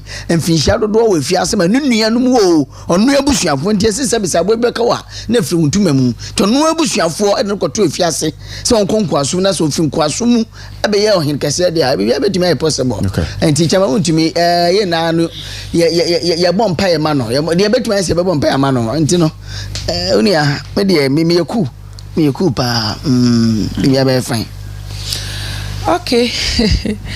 Oh, say a free last week ebani na utumi so MPP for no omo amwa kakra because of chairman issue ninti. Obi frame me na o frame me no so na e den na ekoso we dwumem na mesi medwumem no se a ye jeli we na mesi a na nemre nso asemusi obi na fro bi bona mane ansa na wate. Nyo bi na fro bi abona mane na mekra baby say na me wa news no ebaye na mekra me say enye news o enye news because na why na eni mu say chairman ye de ne betum ba me ndia me de chichire me re ne say chairman no no ni mu say adan wo sorry ye dware ye esiesie no ho a wo kɔ na woni mu say ye de ne bekwa kotum enso wo kɔ ye what you say me jiri say wo hwe na wo kaze me tumi ka na me duru ha na ye be kire me a untu ka no unkɔ ba chairman gidie nti odware yesiesie no ho hye na tade woduru prison krampo amanfo woduru eyi court ho no mo amanfo peso mo ni twamfoni on se neni mu sede enso na woni mu se ne da neni mu nie even kra na infie no kra na woni mu mpo no a na woni mu sekia ne ke ye de ne beko enso wodware ye hye no ho koye ema ye de no kotu mu a nya wo abonten wo se wo kyekyere wo re anajo no what you say abi friend kra se me se nka sikatua bi kra ne ade adno so bodi kan abomutimu podada e kan say de ne betum chairman sentence de ebeda social media mpo ansa na ye be read judgment asem no enti me obi frame me a wo kana me si na we de say nya news nya de fofora fe na abaso what you say e bi abada ene ye ya we say definitely this what is going to happen enti say chairman esiesie no ho akwa ye wabonten no ye nsu what you say because the chairman me I think I was telling no chairman say media shedan kan me bebresa I don't feel say chairman dey fear simple maybe bibi papa bi be furu mu abantia nti na nam so ma me feel say chairman dey fear you I still don't have that feeling say no kra chairman dey fear say so obi anchichi no it's not easy getting yourself to that place is not easy yeah osika mam chairman ba mam nka say unse manfo bebre with social media no so a omo the pictures bi ni ade ba but I'm telling you from the entrance aka akura ewuram no nyize ana dan no okọ hoda minim dan no omo asin tenten won okay ana omo de dade aguso na hono kran so ye wo prison for cancer officers no amu patrol sure me ko dina ba bi yesa me fafo na me twa dan no kra keke no mo so officer ba ko aheye asana me pesa me experience masa we no bo mani chem say don't do that I mean no it is not allowed so na kam pese uwura mu no what mama ya check wansa na wawura dan ni mu o ya yi hu ne ma nyina awie no yemfa black nko ho mo mbese mu ko stram yemfa black nko ana ko yemfa so say bi o ase unika bi ntu ko ada set up black bi na different color bi na dia asase na wako o se black e ma nko age se mo ntare o hɔ akɔ ana be kɔ akɔ han bia na wa hye na ade akɔ na ya boss set ya boss set be fo ansa na waguram akɔ nti di ade phone be na ade be kɔ se black rasta na manfu otwa e di AI yes odidi and odo ne ade commander ne ka chem say mo ya sa de ni nya no they are going to arrest them because it amra umfa prison metwa o se na wo sere say chama ti bia ne odi koko me se ba bia chama da wansa wo no enya ba bia obi ada bi no oda ahone de fashe koko da bi se de so kwa ahone de ahone se obi enim se so enti no bi da bi ko ka se woda ba bi se oda fom bi na bia wati koko bi na bia ya de ne do me se wo premises wa me kwa no mo bobo ho oh so mo ye bia bi oh mo fie o it's a community no bi kra to me about no feel so san ko ba et se de wura campus no wo wura inside se wura campus just that unya that yin so be pia bonta yes that's the only thing oh adano na me ka kire obi se no bi mock because sa video si a wo kemi hu se ebi no se prison for ntade ne ye wo orange one bi a stars bubo me hu so obi o mo de bi a hyehye chairman ne ade a ye de abeto na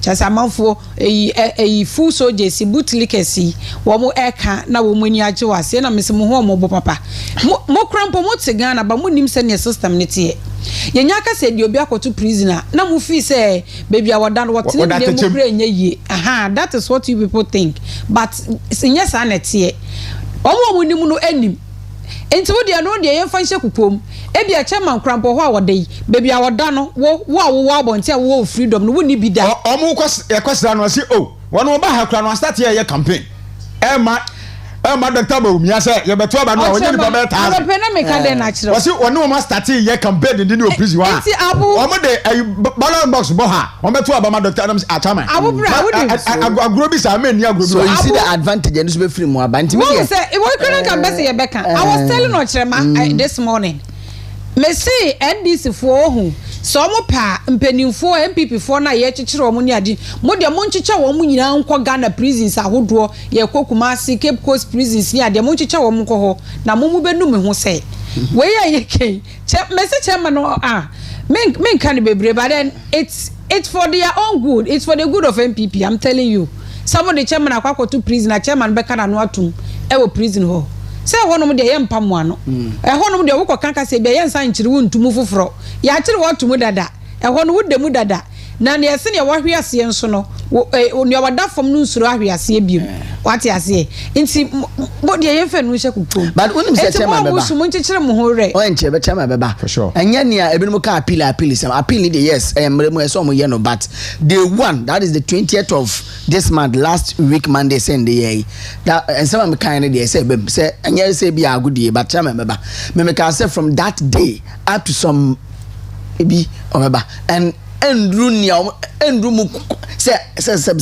Twitter no menum kra endu inti member say me specific on air but minim dia me kan say from that day 20th no up to Chama beba anya bia but all the same I was so to me that but Chama beba won say our own people are jubilating happy bia ni mu a they are okay chairman is in jail Mustafa Bande akaye ebrebi before chairman ye kokko Mustafa Bande we director of operations or presidency we deputy secretary right asemo me kan ye ebrebi we say o granting interview kwa me nkrumati kase okay if mo say sa wontumi case na ekoso no ye NDC for de sabi ye money bia wo mo amkrofo MPP for na bi ana wo mo mastermind ade no se wontumi kwa akodemu nti no sa bra ni ye nkonkoto presidential primaries ni ye nkonkoto ye sa presidential primaries 28th of January this year ni ye nkonkoto ye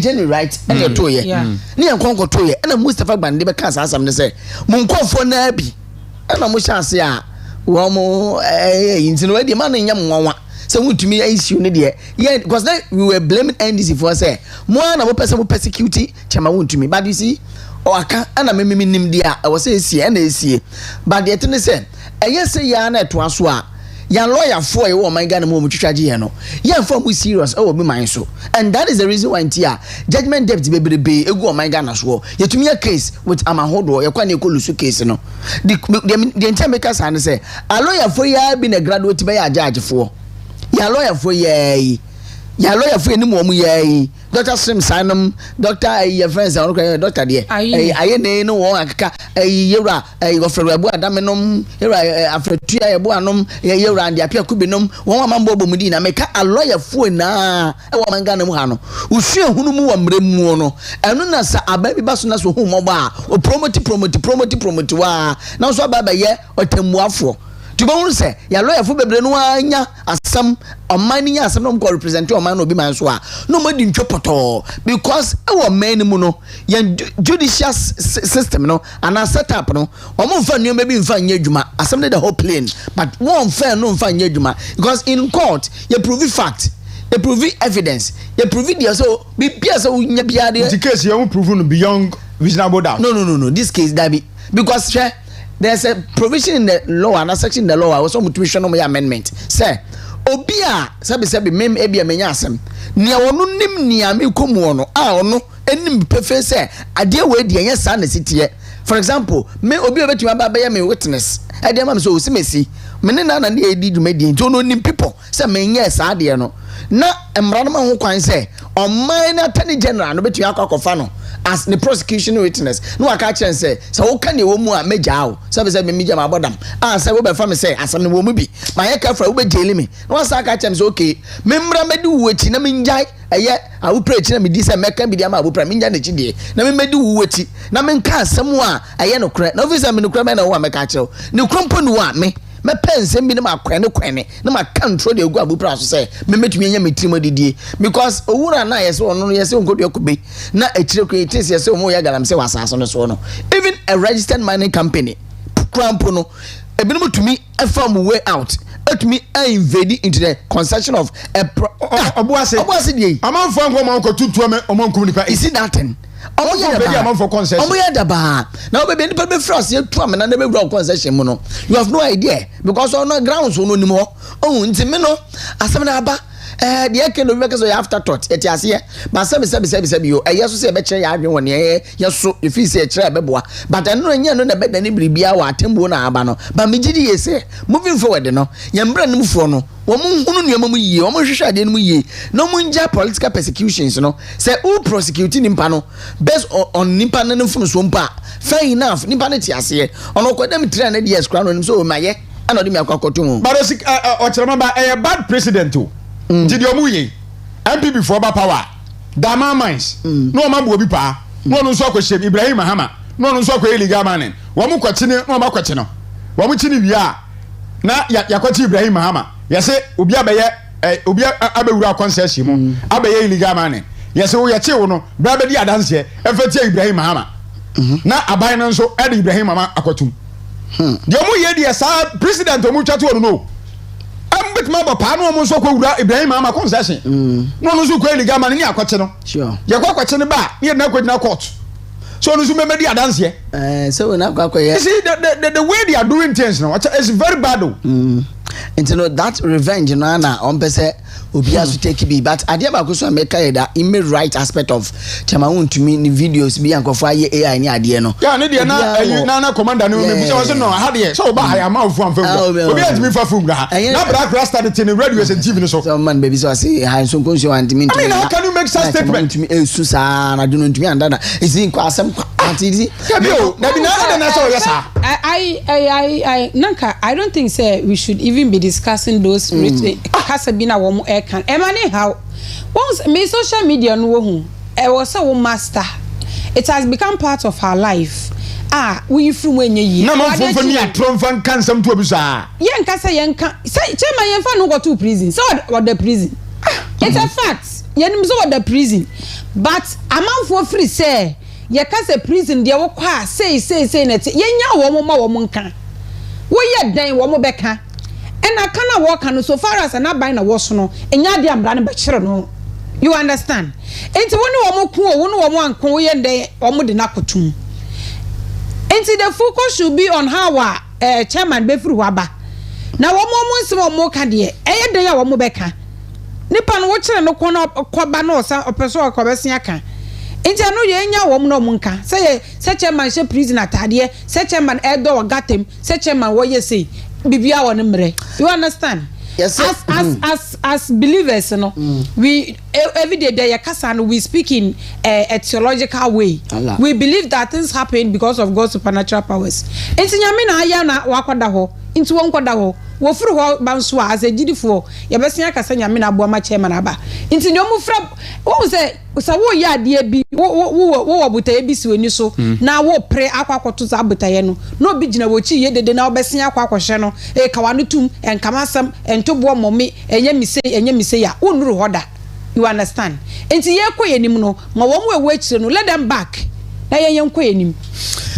Demi ameka se osrefo nim se ne be wie no a se kasa bra obi hu aka mo wosi na da patwe no na kompe brodo wosi ni kosi na da ka because ebre bi be so ma ehu hia handkerchief no be hia so be pepe ne nias because ade no betumi atene nti no me ware hyemu se de ekoso no almost start political retaliations no almost start say obi anyo mo bone na mo di frase so NPP ba almost be retaliate and me I believe in that say eba ne sa no a the same a lawyer from the same a judge for no mugina mu me do an innocent being innocent soul bi ko to mu no the same a judge for no mo so nsanso and prosecutors are for na bi NPP for the ombeba and me say NPP for mpenufo wo bitize them emusion ka wo mo say ebeduru ho na o mezo munja party boys no aye lion party boys no aye lion because obi nkobere no mo jeni hwe Ashanti region ko so why din because of Chamamun to me Western region maybe I din greater just all the system regions maybe I din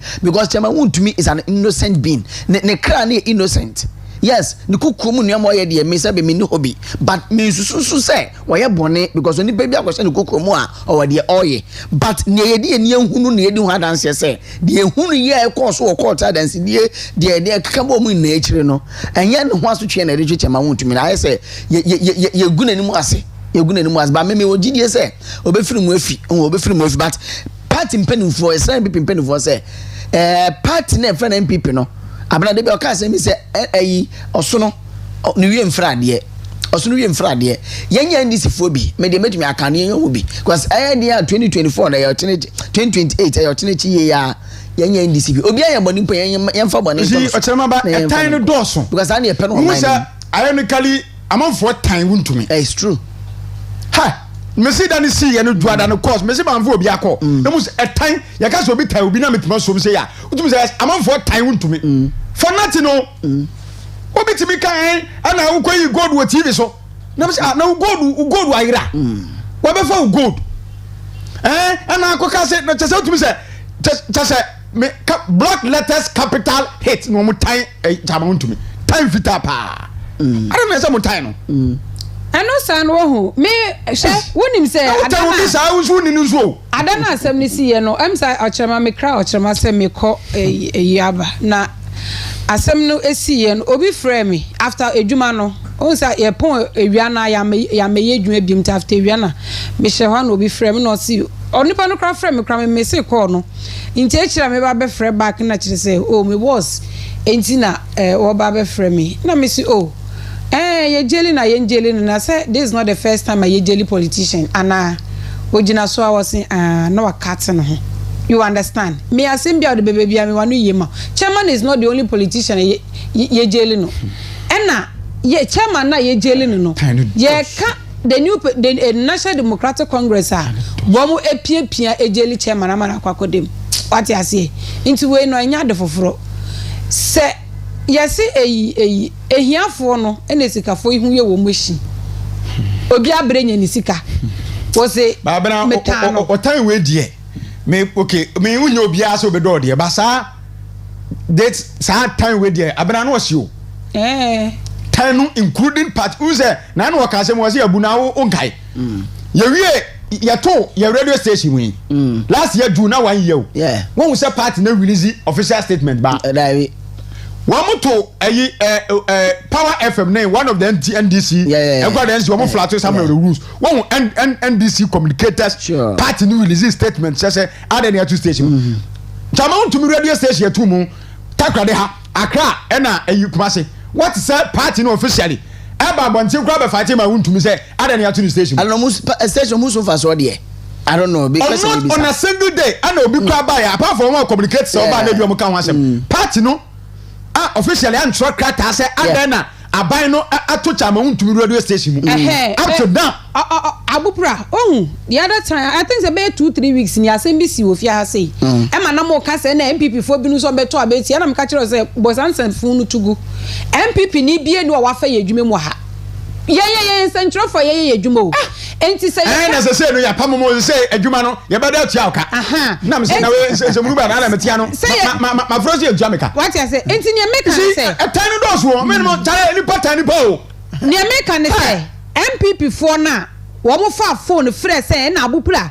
na abana ka asɛm bi wɔ radio station no so na TV station no so ntino ye beto abeti MPP no wo ntua ye ka MPP ntua ye ka MPP fa ye adwuma mu ha saa me ya na me pese me ka na mo de to mu tiri sɛ MPP emfa ye adwuma MPP fo mfa ye adwuma chairman we bie na adwuma ene wonim so no wonye nsentreni radio ni TV sentrofo na ye adwuma wo so ene wa be fa ye na ye adwuma enti say ye MPP for policies ni ye hu so policy ye papa na ye project ya na ye project but MPP as a party emfa ye adwuma na da ba na be Kumasi ye say ye twen I mean say ntimu ye dai na me say na wontumi multimedia na company ayi obi na abie na o company obi na ehweso enti se chama e wo prison means bia ye ntiaka ana be close down the station just tell me who say me say me who say be no so dey atoto status I don't know how to describe some crop of people and ni pattern ni pasa ni pa ye ni pa bafo woni pa ni pasere kwa o na ni sika ni nyina wonya no hemfa obi abre ni moje ni enya ni sika no bisa nso wonya no hemfa na wo papa one room kra we si krampo no wontu bisa ne se kwan ben so no fa so si yes the hate is too much ana mo tani pass agana for mo se da bomb timu pot time ni pa just like that me ntia se da why ka abrantia mu fa ni DJK ya ni issue abey cha se hwe kwa mu fa so ya abrantia no social media because ni leak videos aba dia no kwa ba 4-5 years ago ana abrantia bi nsiaka ana waya na odi blackmail no wa ma me say ya me release wa ma me say ya ana odi agene saa for most by 4-5 years ni o na no e wo so ma osika no ama osika no release video ba me de sa post for kwachi mu mienu na mo chese mi Ghana for mo chale ntidia mo ya brantie wunu ya bi no bi ya saa se mo ba ya kra brantie na kwahye no akonfo nipa na ya de anunu ho ama de no kwa oni akwadu obi nsam ana wo pese de blackmail DJK ama na dwuma kra no abono ana mo yesa wa ba bontin the statement aba pacha Ghana nso aba bontin still Ghana for social media they call this boy na how na your body da one em for bada you see sadia na mo ye enyo mo bre ni pa kra ase Ghana for ye nyanwo a wasamu maya o chama ba forget it gaso bi ado na mo kwa manfo be tie kuku asore dia fa ho me I am was a conviction was Charles Kodofu suka say you know sir kwa yendo no chairman na mo wo bre na ne moje ni na ne nusuade hunu say what station na dia abo party no na party na tumi aton ho ye de bia na won wan se bi mo dwen party man bi mo dwen no ana mo kasa chairman ba ayamo mu station di anka yi be akasa wo this half one de bia mo ka say mu station ya ana no kran so chairman tumi atumi abon ho ma de ono abawdo mu no wetiti o 5 TV stations, 5 radio stations with the online platforms are. You say radio stations now go 6. You say be baako, you be kura you test to Kumasi. Oh, okay. Yes. Billionaires ana. Nye billionaires movement radio. Okay, oh Kumasi. Mo start to cry you test here. The same premises now. Okay. They say radio stations now be 6. And TV stations are 5. You see that thing. Wo ye dwuma ni nyina so. O ye de boa party no. Entino edi abiom na chama wuntumi wanye edi abiom no wanye maybe wo hye ne de wo hye ho migidi ese wono no sebe wo moto ye e wo moto so da because chama wuntumi we no oyoni pa sabi o me ka say 2000 and is it 12 or 13 emu ho me ba we school abe me national service 2014 mu no say invite one of our programs be man baye e program be kasa wase on say papa no sabre no mpo and ya masaba be na eduma so obra no ase ojo pa papa no ojo na yemu bia ya na yedwo sa no ana go for fence some style bi o I don't know So you'll be an industry say, oh, say campaign platform there is different from personal life. Usabu a oni ni share say that. Interview or man judgment based on who radio and now kasa. Nipa bi a dream say bia na dream wo fam. Oh yes. Adentina because me who several ebinum abetum a hobi otumi ka say me nya abanani. What you see obi tumi wa hwe wo TV so bia aduma na wo ye na. Wo Saturday a me hye no ana no pa na wo hwe me. Nso obetum he na bana. Wonyi ni what you say enti baby a wo beko bia no environment no determine it's the environment has influence on you enti wo gina platform so a platform na benya influence e wo so e dey na wo kwai wo platform no so enti ade na wo kwai wo so na benya influence e wo so enti se wo gina nchen na wo show bi wo TV so keke na wo di bua na tanya even psychologists crampo no they don't do that. So we who be with TV so a walk kasa keke wo so sani pay we ni papa what you say we don't do that. We take your time ehu no chema want me we share the face to face asabu a okay me yamonu so Kumasi want to be TV no mo ye program okay university ana me view program na me ko bie afa me gina hodin na man bia busam say na nya una na wo kasa yin so a wo ne gidigidi a wo ye no na ase wo ba hayi ase why di ase na mse na ha very ready wa ase program e ba no do me hu na ase na me fu se bia me hu a e bia kasa gidigidi na mse no na bia nye adwuma dia wo ya won wo stage dia enya gro ne yedie ba do hu obi wo bonten a se ayi yakọ ensahom no yakọ pake ne yesi se wo ye pensu a meju na na kra gu pra na na ho no na se obo me di me firu mai mani wase wona me no kasa na wase me so bruta me yada bruta so what you asenti ba bia wo free a obi akọ he no e bia de wo tie no people try to admire you from the way am hu no but obe hu no different asa bia wo ye no wonya sa na he no so me mfa obi platform bia ogina so nka say chairman you say chairman nya sa na tie de mu bu ni nya we say we're down to earth wo ho kra na ye question Obama hey my boss no Obama na say I mean enti de mu hu no nya sa na chairman tie me di akwanya we na me nyina so akate wo mo a omo ne sem chairman wontumi na pay e wo the same cell ho say omo nsom chairman wontumi me de metumi aka na omo nsom no yes mu na we inmate but mo nsom papa no cause som na obesom no chairman wontumi anche obefiri mu apie na wo safo no obesom no mu wo efiri dwada no bepem asat Friday na me firi onipa abaso mu say yes we dey big fish pa na omonya no nipa no we ko na we ba na nkuruse wuram na we pie na we chazanya sam gutu o say e ho e busy e say ko omo tonto ne ma odua na signal me fo say e say ko no business we bu you are so ko na de omo to bia bi ha obenya bia to no so kra de amanfo economy jama utu business eduma ase abeno mfa so bebre omo to atomo me wo say e kono na manfo nsususu ne ma mo di wura eba because wo say manfo bebre wuram go enso mo ana akonso e de abetena ase atwen nti bi beto nsuo bi obeto aduane bi koko bi abedi biscuit bi a ne nyom to bi wo ho so nti eno so ba manfo business ade akoso okay enti na make a try say BBS like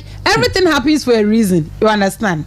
Enti onu krombo nyame adom na sa chairman free ho ba da kro be betina se aka say abra na sa papa we ye de ne ba hanom no mitumi ton ade sei you understand?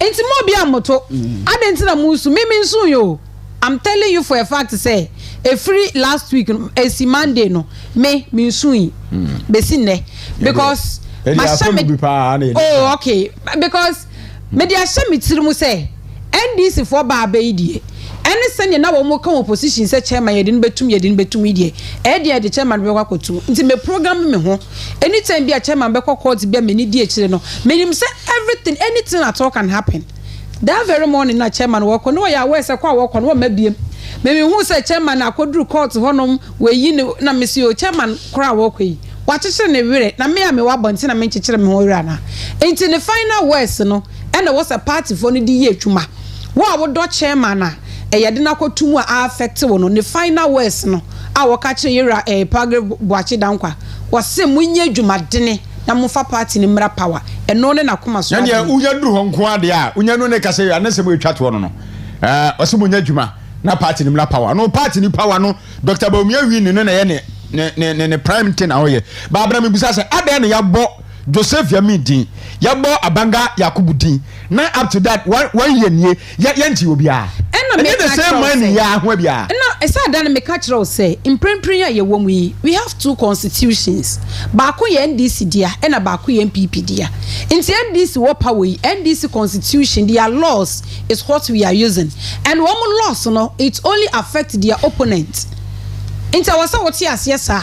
Says Abra was sway there is no way say Iyoko for and answer national security for Eddie Rumble style, Ebekwa Joseph Yamin, and answer NDC for EB. Sanka Satia, Adenti, and a mea meduma, mea medema sassy.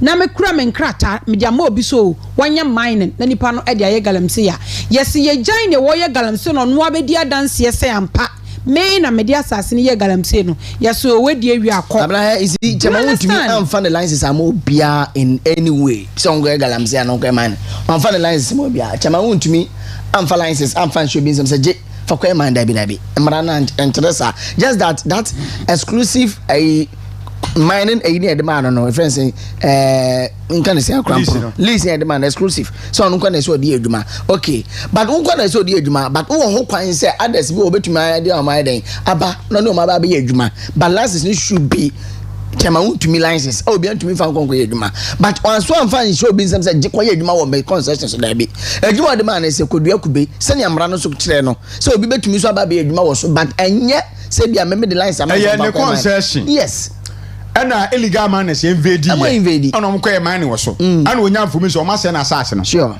ama regional minister then ekoye statement crack edi adanse o mo kire wo mo ni ade nyina e wo ho evidence wo ho ana o se assassin na se de me man na hokwa ana obehu sa henry ogum se bra na me intention ni that's no ma se no pese me reclaim na me wi a me dua kube na so it's a nice business na ekwa chama e kire kube mum chama na nkasa de is a special gift okay me na me nim se kube eso 3 times in a year won narrate a kire ye de ntia o se eso 3 times na kube ba ko no de de ne hu no be ye na yi no a ye hane de de be ye inside na nsuom de be ye ana de se kube na mu ni nya de o ne kan ya wo benya sika de afi millions of dollars ana so be na uwie na o se ba bi a asase ne bi da ho ayenye ye ene wo betu ko no because wo ko no ya ma usika bi ase fa nje na de ba be ye sade what testify we now court na court what yes asem no so obedi be ha asem medi ne kura na ase circumstantial evidence e na ade ajaji case no e de atia wontumi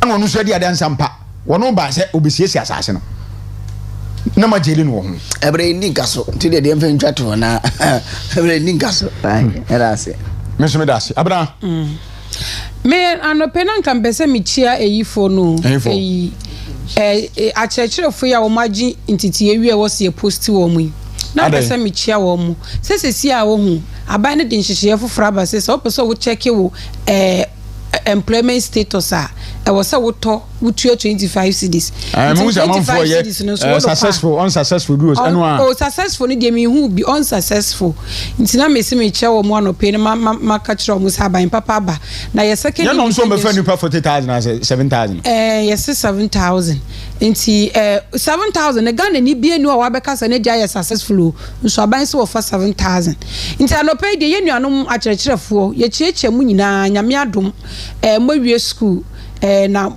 mwenye juma nso mo ye because aban papa ba ye run 3 shift we kwa nopa we kwa nwumre na we nso akwa najo nti mi chiachia manope omodase o se mi chia wo mu omodase but we dey bed wish me na owura yo ta hwe pa ye friend no George Oponda nkwa o NHIS National Health Insurance Authority Oti region na o se ne ba aye friend no Dr. Peter Nana Adodankwa and they within the birthday Dr. Peter Nana Adodankwa within the birthday the 27th of July na was so yakopon insurance the man so yakopon bon ho ba no kan ho so from your dad Yewura Peter Nana Adodankwa o papa George Oponda nkwa director special project National Health Insurance Authority Oti region was say o wish you happy birthday me da say me so me da say ebusa me da me ho ba na me ne malika beto aso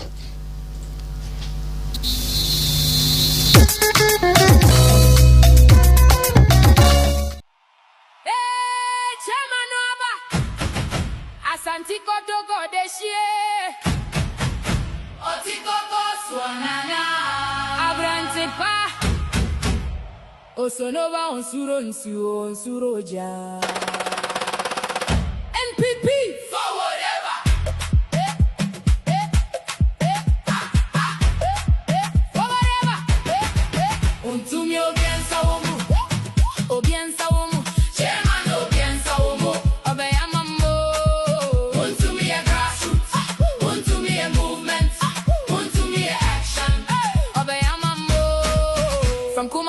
to Accra. Chairman, Nia Jata.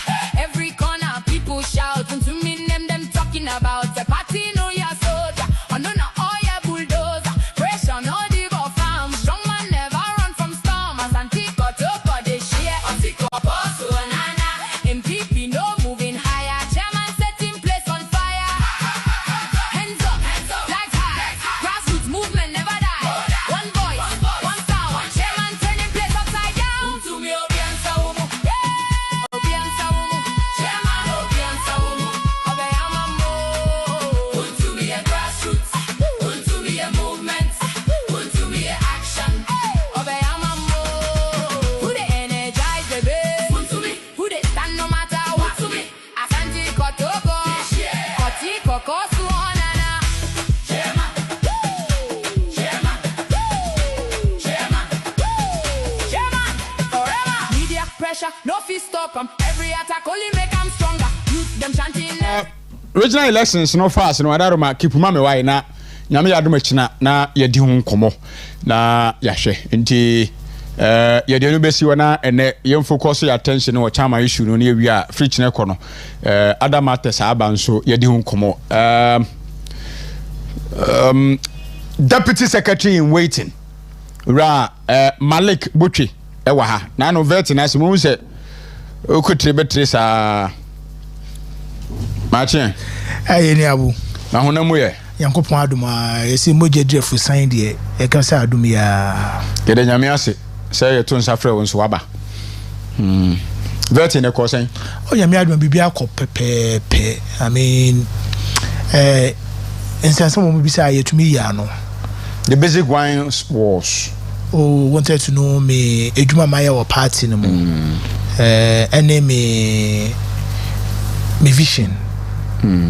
Na how nyama biji say the last election no anko yi inside the end there me bisa me bio me veti no sa question ne de ade no mo ye ha ya 2024 no anko yi na going forward no de na ya be yi enti veti ne de come here say sa question ne de so that one we say we do what we call learning experience learning experience into no hindsight there nyama ne eni bedroom pempensio ne edri ene kwan be ne ye be fa so a ye be hwe say san nyama no ensensi bi okay and that question dey why you musa on dey na say vet one ko bi we musa question dey well na one convert ni so how was it for me maka say bibia na e boko so for instance wo mo bisa me why be gidi say eni amanko yi party in the region, especially in the region. And I mean, because I say, look, there was a complete disconnect between those of us up and those of us down. Because of those of us up and those of us down, maybe the more come more so the more come more was here. Because up until the last, I was a polling station secretary. In grassroots works and one and yeah, both up and down. We coordinate between the two. And I do baby no the baby na jina say e be me feel say be me dide ja wo mo and sa ye lack of agency to solve your call for minor challenges wo mo okay just imagine bit say sa drip machine ye dey buy ye be fan call for because one buy one so fan call for saying 5,000 how much we create employment. I can even call it talk about the GMPC building in Takoradi. Ye be fan call for is your no fan call for gum. So sometimes lack of agency on our part and then decide apathy no e buy in fact, I even use my office as an example. Say, we feel say anke hone de anke that time no anke liquid baba nothing came. Nti eduma ye man nkofo nya we could even fulfill it. Nti no. Yes, you. So be free going forward. These are some of the things that you maybe say you can't share one. Abu Mejidi say going forward, if only what we have said and what they have gone round one more ankasati or masum say your body be ye adwuma nko ade a abu megidi say enema besesa. Okay, nti Western region ya baba habat we dey my nhwe sentencing chama wontumi into 20 years imprisonment and matters arise any ruling are court by 52 pages judge no the by funny rule or the about circumstantial evidence ugina so base the sentencing chama wontumi to 20 years issues aba the case dim ye any the suppose in fact mamina course na me more Dr. Alhaji Mohammed Bawumia Basu. In fact, this man is a gem. What you say? Yesi ni pa wonkaye. Was an among Dr. Bawumia after say a sentencing challenge to me making 1 or 2 calls. Information like Dr. Bawumia was devastated. Like why he was shocked. Like was it how? Like on at the 20 years. So from there no Monday no making a lot of course course actually how me processing yema meeting Tuesday no we to preach no na party no be press conference JFK kan Wednesday we say meeting and then wada no na ehun be hia say Dr. Bawumia na modern in charge ebe some of course in charge ban some prison we be here no mperfo siesia ade che no we need a crop of lawyers sia ya wada no sia eno fiada no so sia I'm here quite number for appeal. You see, before that, so no Wednesday, we be Kumasi and party for na besia. And in fact, the conduct of Dr. Bawumia, I mean, the Obibaya no ayen. Mama mo na baso for that, and more what to no say. Obabuwa chama unto me situation woman. And of course, the mate tia no so bit me positive. Ya mo na baso pa. Mama single out na me more na baso papa for dwumaso a we nyame. When share Dr. Alhaji Mohammed Bawumia na oni so ade hu bia so nyame mo na enkoso male abu bigizi dey say what for pain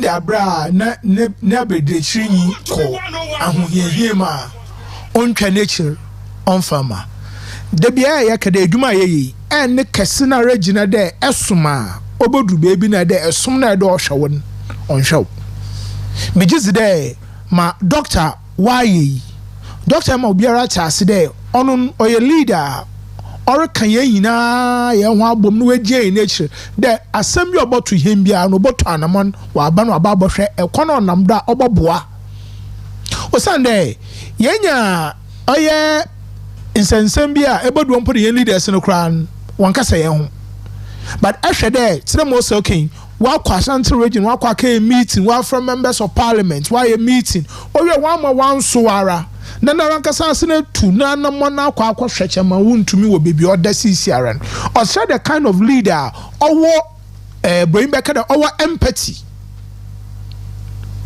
the man here was so myself no wa abadai ma Dr. Mahmoud Bamye wa yi o chedo yo bi a owo abadai owo tsema owo bring back the fellow feeling many yankuru common e you feel there so you know another onu no rukoma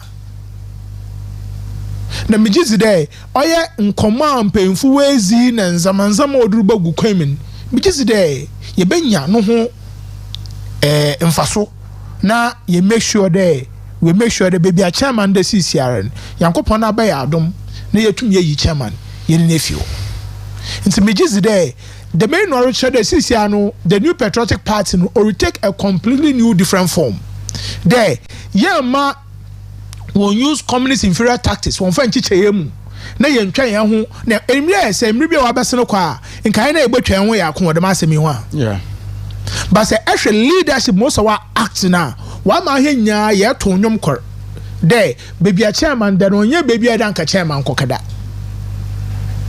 because abu say can judgments ni inara judgments ni nkade chairman o engage in illegal mining no davi ma wa kan the chairman yam obi kwa na asase do ma kwa ka ye abu si and which is there say yaboko oya asem no mu ankasa e bon there what say or facilitate or supervise or yeah, which means that in all the main or supply ni no boba in criminal law called aiding and abetting and they be a yakade aiding and abetting no or today obia or commit a crime in obi also supports more commit a crime you jail and when you now boom but in our case no obi was all commit a crime in ankasan so one more plea bargain pa plea bargain I usually more ya in there what in fear to do na ebe do well sen on na one worker na what's all na one more complete blank check there I will call because the focus of targets was there why illegal mining why illegal mining no the focus of the target was Chama want to be yeah where power lies yeah but you see I can also nah everyone miss there oh no corruption on your corruption judge on your corruption judge in fact I can judge ne be or throw away about oh yeah Akunta mining as piercing through the veil now. Commercial law, one of our leading cases now. Opado kade say what kade one na oye beneficiary owner of Akunta mining na oye chema to me. But they say who they say pierce through the veil now. Yimpa kono edo benefits directly in monetary terms. What you to me they say kebiara anywhere for mining. The supposed illegal mining no witness ankasan so akade one face biara one farmer Chama want to me into the question is the Chama want to be benefited directly and the answer is obviously no because judge ruling no he never expressed or stated it so there Chama want to be benefited directly from the activities why there state apparatus why I want not doing there maybe you be can wash baby until the woman you be yedri. Now on your who no your one day, what ban one call for what Gina or your courts in your way you want to go kufi. Malik, I don't mean yes, you know. I say Joseph ya mean the diame ya bonidi. Since last year. Yes, since last year. Since last year. I win member of parliament this year bundi. Chief say Edujama MP any this year bundi. This year omo han han memfini. I'm if you had the MP chief say MP or your illegal mining. Yanya arrest biya. No. In the world of the animal kingdom, 4-legged are good, 2-legged are bad. But in all this, more I am a day Chama want to mean resolve. Ne asamoah catcher as a party. Man you who the may on a bear rallying call or damn hende 2028 in a day. A quani biano and he make sure that you win or your power. Because man is for poor catcher. How do you fight suppose corruption and another way and they made it tell me intel I wa crane na and say they are going to pick a former MP for Samia Oku. I've also heard same. Then they are just going to pick him. And one Facebook fund was starter. You see, na mentiasio this government. Mentiasie. And then was agent beya. Agent say Mamara Kade Okwen Wembisa no oye 55 million no. Deputy agent just slim sign the cancer. And I'm even shocked. I am even shocked. At the time no interrogation not no hobiana. And obi no come and report a speech. Yimpa ko the document actually that means some no way invite him the member near Meka. No, it is a essay baby oye adwuma and one they interrogate na adwuma oye ya and there in some our listener dey be say na meboa. So basically so oye ni nara undo them us na nka say baby what man mo oye adwuma once Kenya was 35 million into of him for 55 and obey. But you see aya me tell me anu be also NPP one basis ya Obaye rally bu oye baby asisia wesi oye molly awona what's na Takoradi wonyi no Takoradi na then chairman Dr. Kobneje right aha ojina product so and waka try hen day I think was in the 90s waka try hen day yemre mbosua how we win election ahen yen win election there for the next 50 years such man Kobneje will 50 years in May and so when he win election but one na mo waka kakakan hwe abumamema yen etie fu yen na ahwefo nyanta ase de look 2028 inshallah, with Dr. Mahmoud Bawumia, the MPP will rise. They make sure they win election. Not them to train some what did the young Crawford no they chat. Now obia look the table with 10 Udu Accra. Yache Samuel Ukuya. New year. Our next target is our general secretary. Why ye? Almost a scandal biako, so they are going to arrest Justin Kodia from Pong. Wamuchini Yepe, your organizer, Henry Nanabuache, one also an outfit. There was a scandal. You see, the kind of people in ironically the Omubutu party. Exactly. It's all much leadership now. The rest of the party. That is the agenda of the NDC. Because in yes, 2028 win in a bed, so they want to make us focus all our energy in fighting for the freedom of our people against organizing ourselves to go for the election 2028. And no matter they chanting, who chanted that's what they are chanting. JF Quebeco, Henry Nanabu Achibeko. And then MP America says in anything ya, and then you are there quite a week we wanna almost almost of my investigation. See, Sadia no me be say, and for swapping a wasso. Maybe who say, very bad attempt. Yes, sir, you can't say inflation now what 3 and then I say I call 5. Dollars say 9, 10, 11, 12 now cost one. Petrol need diesel cost one. Gas now cost one.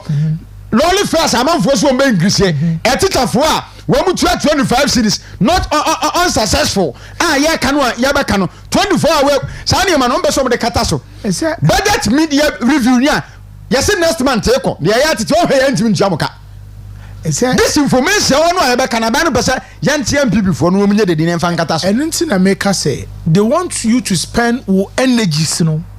Say Yachi and Crawford no way jai in some way about mine.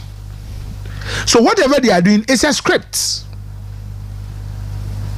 A script, but you see, what they are also underestimating is the power of the people to rise up against tyranny. If Nkrumah and Rawlings couldn't kill our tradition, who born dog? So I think say it's a rallying call for us as a party. Sir, when two and drink getting away munu, it's about time I see a tuning in ego. Now you come together as a formidable unit so that in some babies to me yes sir. The whole idea is to disorganize us. That's the whole idea. Yes, one more will be here. They just want to disorganize you. And someone disorganize you, after you are thinking of what to do. So instead of say telling the Ghanaian say, one more bar within the first say they will complete the market circle project. They have not done it. One more bar automatic postings will come. They have not done it. One more bar agenda 133. They have not done it. In fact, or council catch and say so about or the Sikadabama headmasters or Marco to Tom Ponchana school fund, they have not done it. It's idea no or the failures. Now, what's it? Do you remember last year? Abu, what kind last year?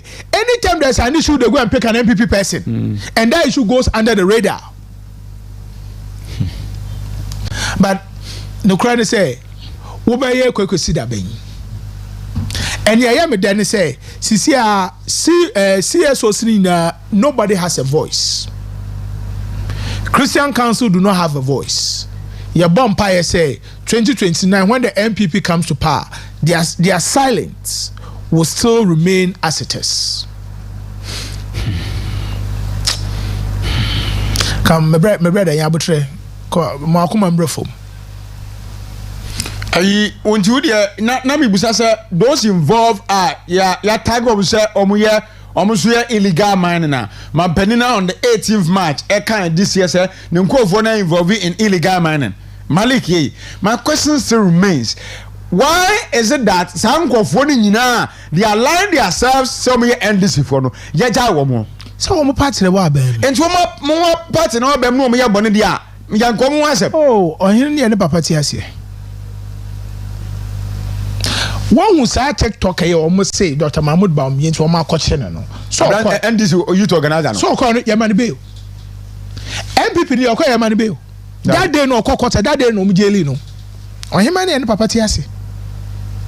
Inti yankofo no omo ka se omo buafu omo nto aba no. Sisi ayenya ye bre. You see, when I went there, I nearly cried because Alhassa Mamenwa, as 42 years. Yeah, Camila Alhassa. Yes, Neba almost bare 4 years. I'm say one na o take care of Neba the last born. And now ya jailing for 1 year. And His Excellency John Dramani Mama, if you sit down, now what she say, Mamena cassette yaw, ya jailing 1 year.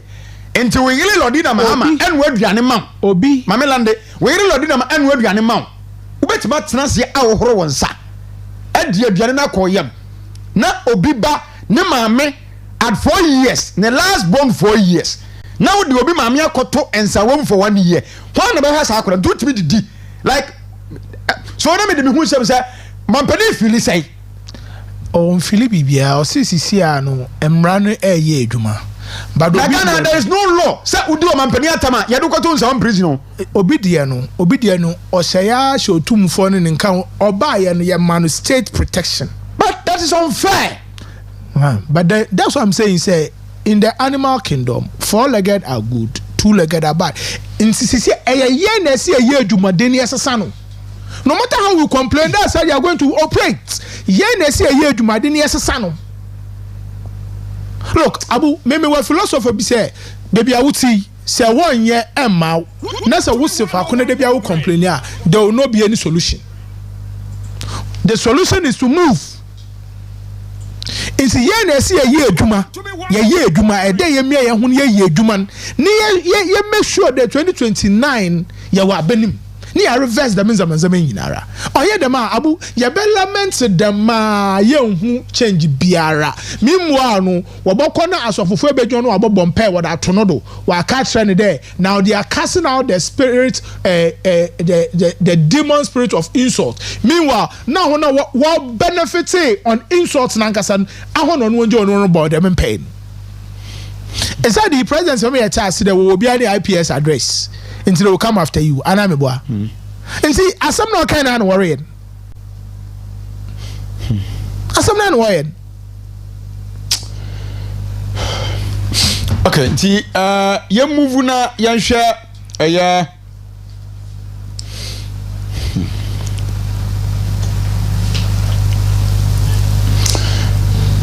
Malik. Yeah. Eddie. Yemura. Regional elections in Accra. Na yenhwe the film so ba Western region.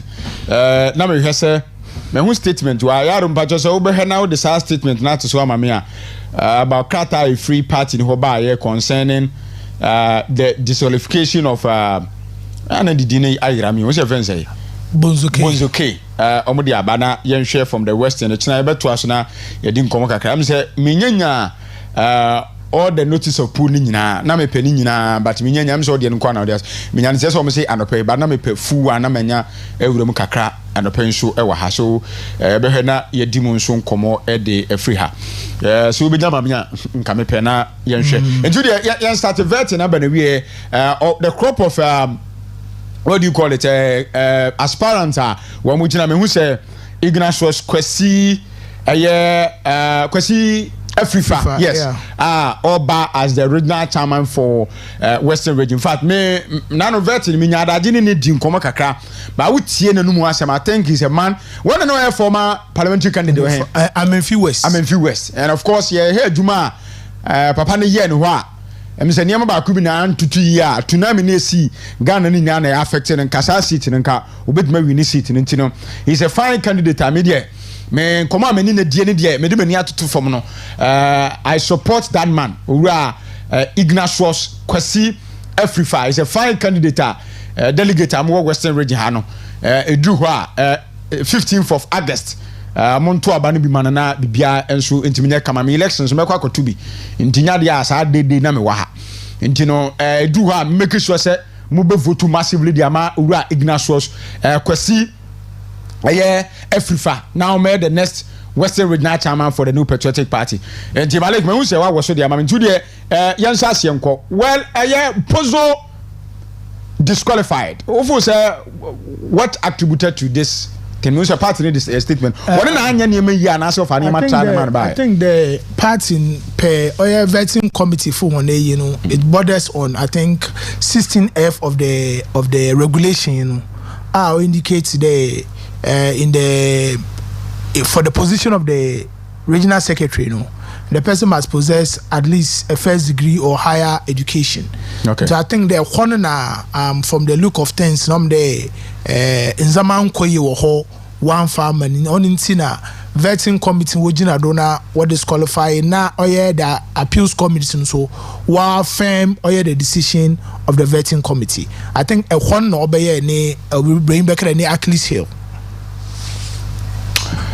Following the conclusion of the vetting exercise conducted on Monday, July 30, 2026, and Tuesday, July 2021, 2026, and after careful consideration of your nomination document, the petition lodged against your candidature, your response during the vetting proceedings, and the applicable provisions of the 2026 National Council approved rules and regulations for the regional executive elections. The committee regrets to inform you that you have not been cleared to contest for the office of the regional secretary in the 2026 Western Regional executive elections. The committee's decision was reached after a comprehensive assessment of all the material placed before it and was based solely on your failure to satisfy the prescribed minimum educational qualification for the office of the regional secretary. In arriving at this decision, the committee noted the following. Petition challenging your eligibility was lodged before the committee by Mr. Fred Apiakubi, youth organizer for Esikado Ketan constituency, pursuant to Rule 16F of the Rules and Regulation for the Regional Executive Election. 2. Your nomination form indicated your academic qualification as BSc Administration into bracket incomplete. During the vetting proceedings, when you were specifically asked whether you possess a bachelor's degree, you stated that you had never claimed to hold a degree. The committee accepted this statement as an acknowledgement that you had not attained a bachelor's degree. 4. The nomination document verification checklist further indicate that the required academic certificate was not submitted with your nomination document. We are from the New Patriotic Party headquarters, private May blah blah blah Crown of Ghana blah blah blah. That is 22nd July. Omo copy the ma Bonzoke, and that is it. So other appointment nene omo for various positions in Ghana, as I stated, no nyame yadema free check ko ne bewuram na yadidi hu nkomo kakra. So that is it. Malik, you say anya ba wie, I say who your number saying wo number 1 deputy secretary. Okay. And so far we share the crop of amanfo amayi wo Western region. No for say ade like ombetimi aye bibi. And the Abwama party that winning the crop of people are one for various positions. Because there Obiara way to know Chedo Pedo Yujmo region Biano possesses that quality to help galvanize and restructure the party to reclaim yen seat a Lucy and to win the region back. Yaron Batome the first Biama was CCID and Shana Efa a deputy secretary Malik the Tosomamena, Wahid Yan and Hojumakakra. And so Biara way you need to do bottom or baby I will be or just there or papa or Anwakakan Dobobuama region ye win yen seats na ye Lucine now ye win the region entirely. And see I believe that everybody has its special its set of skills are ordered by on board to ensure the party obey what's the party on your attractive by you can tell the keenness of people to contest. As long as attractive, the people are not even keen. Yeah, one thing that I love on the vetting is the way I mean who say one my go say fe bulldog say bulldozer say den Abdogani okay wo bana we hear dem charge ne moto di animu bana manfo mu di ache we hear zi ne kwano ho na manfo zi na eye so lovely now manfo bana na come on energy now manfo the bad boy one funny thing about politics or even the internal election is that about there no be one particular candidate be nature another candidate in the Mipakono good or the opposite side. So notice of Pulu deputy secretary no Malik Halik Bochi and Lawrence Kojo Apia Techi and Anthony Ano and Thomas Amwa as a modoson do and say I hear you be a there your capacity deputy secretary yes na men said I Thomas Nifre Thomas Nifre Skaduketan where then ho former constituent secretary. Oh okay ana Anthony Anono so wo Jomro I think now want to see a former treasurer or something like that. Oh okay ana Lawrence is where Prisiawuni Valley honestly one immediate past constituency secretary. Oh okay Eddie but Ebefa oh yeah me obi Ebefa because I expect the book can meet I want to one when then I can see I expect there or I can see so be adding the best the forward but we don't want to win it so I can see you know deputy secretary we don't want to win elections and I me based on contributions I mean makana ha say omo aye beto about 2024 me hu say omo ye adwuma bia no me no I will support those kind of candidates. And meant me onipa me nsabo na well in their own jurisdiction they play their role but tell me wa say me ba ha 2 years we ma get adwuma Western region ha me said they fight with their last blood for the party to make sure say you win no meant me nyum from and I know adwuma we ye no fia ha sometimes you ba kra na man fo gu achi wo office wo but I say we do am jam gu office wo na betena kasama party no nti adwuma wa ye any dia minim so obetimi aye no probably me to aba no bia I will vote for number 1 me to am because minim dia obetimi aye and me background so me 1 or 2 interviews bia me ye no komo me die no we bia percent ka onyan ya now we win as deputy general secretary enti dia koso no ye wogidie say 15th of next month no probably no ubetimi awini elections no yanko adwuma nketinketi bia aka wo kire ne so ne delegate for ye be ya family o hawo but delegate for no mun kasa ne ton wonu so de hunu kire wo mo and I hope so mu tie wu nsem ne wunim die ekura wo ene de ode ba on board probably no adwuma no ubetimi aye oh definitely just last week here I start with Shaba okay the good year born to one see Abu I'm a say party politics no one yen holiday okay because edwuma no entum nko holiday wo na enko nkede make the former na say me feel there the baby abeda wana ma asoro abeda mba contest Abu we have worked for the party not just in our constituency across the constituencies in Western region Yako baby IEC all the 17 we have worked at all the 17 constituencies into zenu ho no more Serican wakade yebemia ye ho ya adwuma ne kese ne ya convince delegates no why there what to hen and what to mam ona na adwuma ye guda yere na mo gizi na nusum so there by the time 15th ne boso na yere kwekadwa ya to aban wo babo aban bo wie na wa ma mensa de ame na medi nkonim wa to yaro mpacho fa chairman ne to so mame chairman no fa chairman de ne to so mame na menim komo kakra wi a ya aka no mpacho fa se fridge mo mame said be ya ensay chira no pa no ebe hene ya ye ho adwuma nti pa chairman no Western region aso mame na ye to aso you see dia me makasa obi a wogina bia safata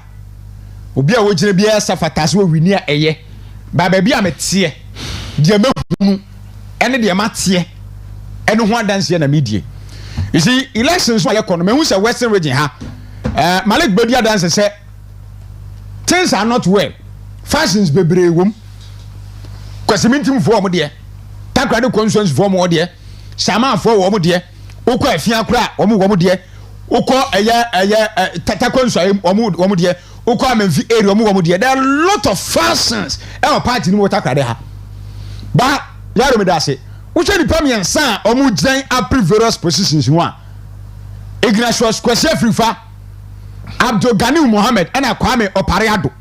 Say the Premier saying na woman MPP for. Exactly. Woman some one way or the other. Yeah. But me intel. A cramini a Juma, my yen were form and information criminal. Onipa, Obetima bringing all these fashions on board. At now one table no. I Ignatius question FIFA. I'm telling you that me obi brabim you. Me am brab man ye o brabim mo kra ma be kana. Sana me tia sana ye de wo me. Me ya de me secret. Em there. Me nka secret, me nka secret bia. Em there ebi mo ho a bebi yeti sisi a. Yen sa gu nature yentum nkasa. Na ni de o de but me me hunu. You see, I had opportunity no kra say Abdul Gani first one ye den. Former regional organizer. Nyame ni no kra ni ye bia TV station on si hada. Gani on ba dey da. Me platforms we nim we ska program I don't think so ambassador. Oh okay. Gani will see if you had that 2 years. Regional NADMO director. Platform we so. Say on no matia say me ni din koma me ba Takoradi ha me hu na ada. Oh okay. Ebia ni on your own way we na adwuma. Kwame Opariado me nim no free. Kwesimintim no so fantastic. But you me can say former member of parliament and parliamentary candidate man so mo wo Amenfi West. Nanu na me tie me nyadaje je. Jase man nu adwuma wo je na Amenfi West ho no nyadwuma ketwa. Nisiri wo susum party no ba ya na anu ye. Kwan a ode obi aba on board. And I make say out of nipa me ensen. Me dem hu say adwuma no wo betimi bring all factions on board and now one table ho no ma ya adwuma no e Ignatius Kwesi Afrifa. Me say na manfo bo na me ni nsiada. He is down to earth. He is humble. Hard working. What tie na nuswadi hunu a was on pay radio so kasentia kanen kamde ne baba ha what tie na nuswadi hunu samu a wo kan man obetimi aboa Western region na said ya na me ba ha no division tutu ni a obetimi abring mu na on board no Ignatius Kwesi Afrifa. He's a very fantastic man. We need to share one on one. So we need to share. We need to share. You see, we need to share one on one. You love him. The reason why I make her say as at now I cannot speak to Afrifa, neither can I speak to Gani. They are all, I call them personal friends. They are all my personal friends. But when you do elections, you personal friend too. In terms of financially, we can lobby. And you know better bring you. But why you man? You see, I never come with your party. The Biana friends and Yana Bufu no. Mudi ni asamne na mfasam madam funini meni na kwa feko kwa se ya kwa numbie meni na tutobie meni na kwa die abrakwa odu segment on timi. This is my principle. Na me ase abupranya na no ade o. Me no kwana I just nail it. Nia me no wo kana wo ni na me na ba bi say wo ni na baby na me nka nya botre wa kan wo die wi ma me nka me die. How die? Wa kan wo die ma me nka me die. How die? Nia me no wo kanu. Afrifa is like a senior brother to me. Ganiu is equally in the same state. So I cannot choose between the two of them. I can't. I don't even have a vote. Oh, okay, good. Okay, when you vote, right? I don't have a vote. Okay. I cannot campaign against Afrifa. I cannot campaign against Ganiu. Mine is to be in the middle. Because at the end of the day, I understand from where you are coming from. All of them are personal friends and all of them are party senior patriots in the party who consider me to be sane. Okay. Abu eduma na yare ne wa eduma na yare no ebotuma me reason erekwa ha na erekwa ha. Yeah. But we are to get back some of these relationships no it's difficult to get them back. The most important thing say you are not going to attack anybody. That's the key. Election there obi aka na nusu ade hu. That's the key. Yetensa na me hu some benefit so obi na be aka set here obi. Exactly. Only thing I may take a personal decision there. I am not going with this person. Why am I going with this person? Me no ya ntu de jama ya. Exactly. I don't know why one has over. Eh na me ka say dia me hu. Diamante to the form. Any nkomo a me medie no. Man obetimi bring a Western region on board onto the track. Now we are doing assiduously to make sure that Western region benya more votes ahead of 2028 elections. No, I Ignatius Kwesi Afrifa. Asema make we are aware. Ajuma you want to go through the back door to come and I'm not saying I'm not preaching the back door. You see, Ajuma Papa no, you see them in that. I mean, he's a fantastic personality. But like you, Charlie, he's a fantastic personality. Now what tie na numu asem. Now what tie na nusu ade hu. Ene do ade ba ha. Naman to about man, the Western maybe ambassador. He's a fantastic person. He's a very fine gentleman. Oh, I guess will be a fine gentleman. Yes. I mean, that one, don't two ways. Well, me politicians in my lifetime be brave MPs, ministers, but I mean, Charlie, I'm telling you, like down with that. Oh, Charlie. What training some that one there? What training some you seen and should be a password? Yeah, that on board. Wow, is true. That one there is true. Nobody. Wow. In fact, I know him he's a fantastic gentleman. I know him. He's a fantastic gentleman. So at this period in time, at this particular point in time, I cannot choose sides. And them know yarding. So other positions, they say secretary no nya dia about to be because as it stands now. As it stands now. You make out here. Per the notice of poll, this is what we have. Sure. And per the vetting committee and the appeals committee has affirmed the decision of the vetting committee. So as it stands, this is what we have. Me information na metie matete bi na manfo bi say na ye the court. Na court bi na ye be court ya de we do court anyi.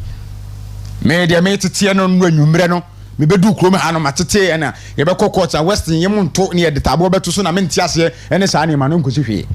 Because wakata PJ akenkan. In fact, that sa bet na mu na me ne ono ne Chris and na nam ne ade na so I just want to find out the reason, but man said there nya the rare reason behind in fact now why basa because no ntia say sakata o de didi MP ne DC ne ade wo so why and o here na you know so utie no a any papers no I didn't have a case because was saying as we complete bibi na e chere kata ebre no one completing the courses bi enti no a party ninti and when you courses ninti so now sa na ma no no but guidelines na dia ba ne de e man ho kwan because uko even police station I so anya hwenu kra UJHS bi di wako SHS yes senior high school bi di o certificate kra uko electoral area anya hwe na say ukra the same Uba constituency, yes, you crowd HNDB. Yeah. Oh, diploma be. Yeah. So what you say? And yes, you about regions one. Yes, you crowd degree. Yeah. Oh, until I did that. Why? Everyone say be a one who year and to two. And Yama one because a fine gentleman. Oh yes. Yes, he said. Me Michelle the first time vetting as he say he's good. We had a chita eba any idea from a year.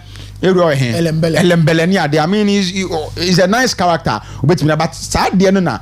I'm a process name me uncle. So media as a party man, you accept it and you work things out going for the net because 4 years here, Ubo in an nation who was ambition now you can also come and say, but say, men Tias here, you better no, you better court, Western region to Abanis animal, and me Titiano. Oh, mammy, I'm telling you, me Casas. Okay. The other 10 in 10 years, them for say, Umudin Jansen Babatoso. Oh, okay. What I say, Umudin Jansen Babatoso to Western region election. That is my intent, that is the information. Me Titania, and I may say. And then I may say, "Sade no move fan to her."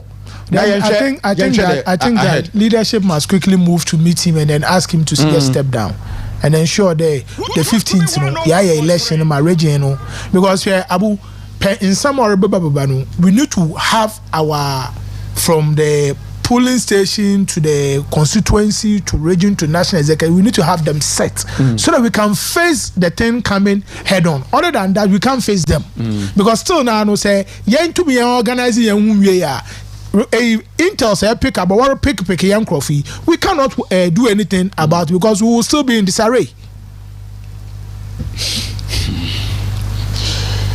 Okay, and I say Yamakwas will be on a campaign on. Yes.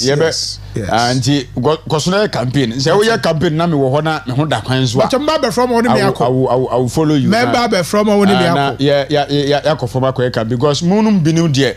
We need to make sure say the general say Onukwano Koya Otiki no Moko contest score na mesopotono. Because you have been here several times. Just one no Wakaso Obemo Scar Mount Nano Kaba Ucha. No problem, man. No, okay, to your nan. Oh, I'll send you something. Don't worry. I'll send you something. Not the acting, not the assas. But for the Juma Seminano, it's a fine guy. Oh, yeah, he's also a no. I'm going to so many pounds to cry. Okay, it's not. He's also a fantastic. Yes, Juman. Why you come apart? He's also a fantastic. You communication. I can't say. Is that for saying when Aqua. You see, sometimes the problem some of us have. You see the problem some of us have because we beat that car and he said so who do you choose? Me say bad. So you say neutral. It is a man on la car. Election time, this guy when you sit down in lecture stuff. No abaha platform so now you understand. Between the two, whom do you support? Because election now you call this time around them. Majority of them are even friends among themselves. And I know they do her. I say me bisa ocha mabana. When we hire nipa, I say you feel support man na dia man na Edin pa asemu Bam cho yam fa frefo kakra 0248071174 0248071174 and some dia de do na na atudwa minim dia onso beba beka na do adwenche dia ba wa ha na ya to aso. Good morning. Hello, good morning.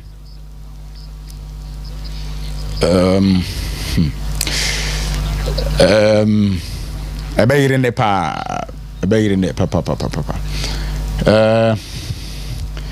nanka ochirema ba ho na we ntemsa nanka bo ba 0248071174 0248071174 Malik wa Deputy Regional Secretary yasemudu ha when number 1 e ballot no so na machine ni munyama mai adwuma no so mi wogidie pa se obetimi ayama na efe. Good morning. Where you need to me and render rain in Tinama. Anyway, yamfa yamfa amamfo kakran so ewa hana yantua so ewa 0248071174 0248071174 we de kwaso anata ba ibenya da agena yakan bi e dia amamfo message kakra please no sound sir. Sound ma ni bia sound ho nti bia please no sound sir. Okay so please stop mentioning Apia Kubi's name.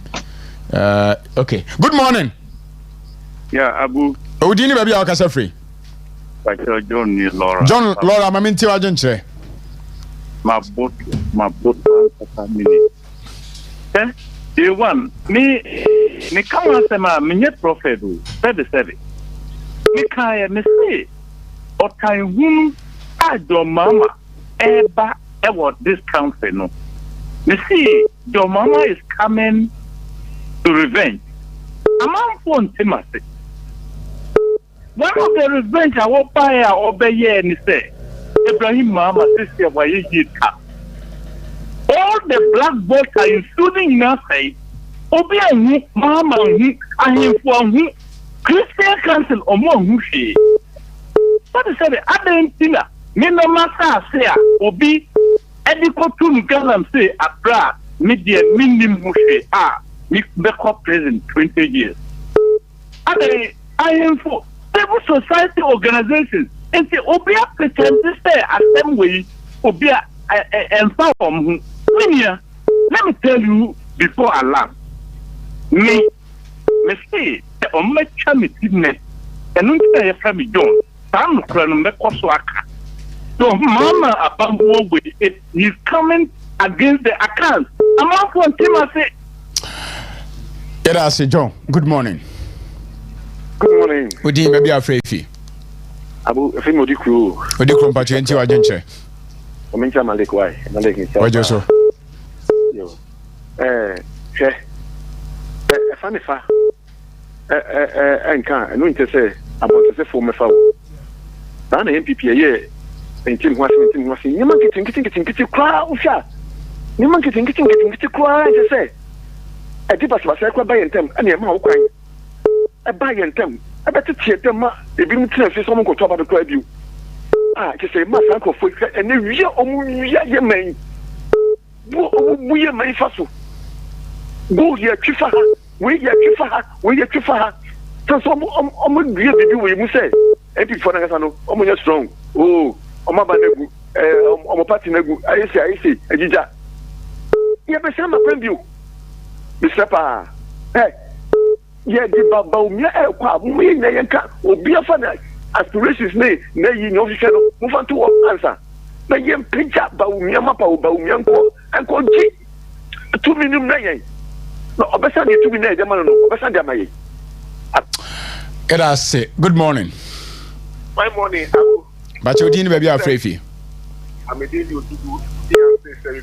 But your mamma neso kakrama me why enti obema. We did you Odugu say fiancé. Odugu enti o.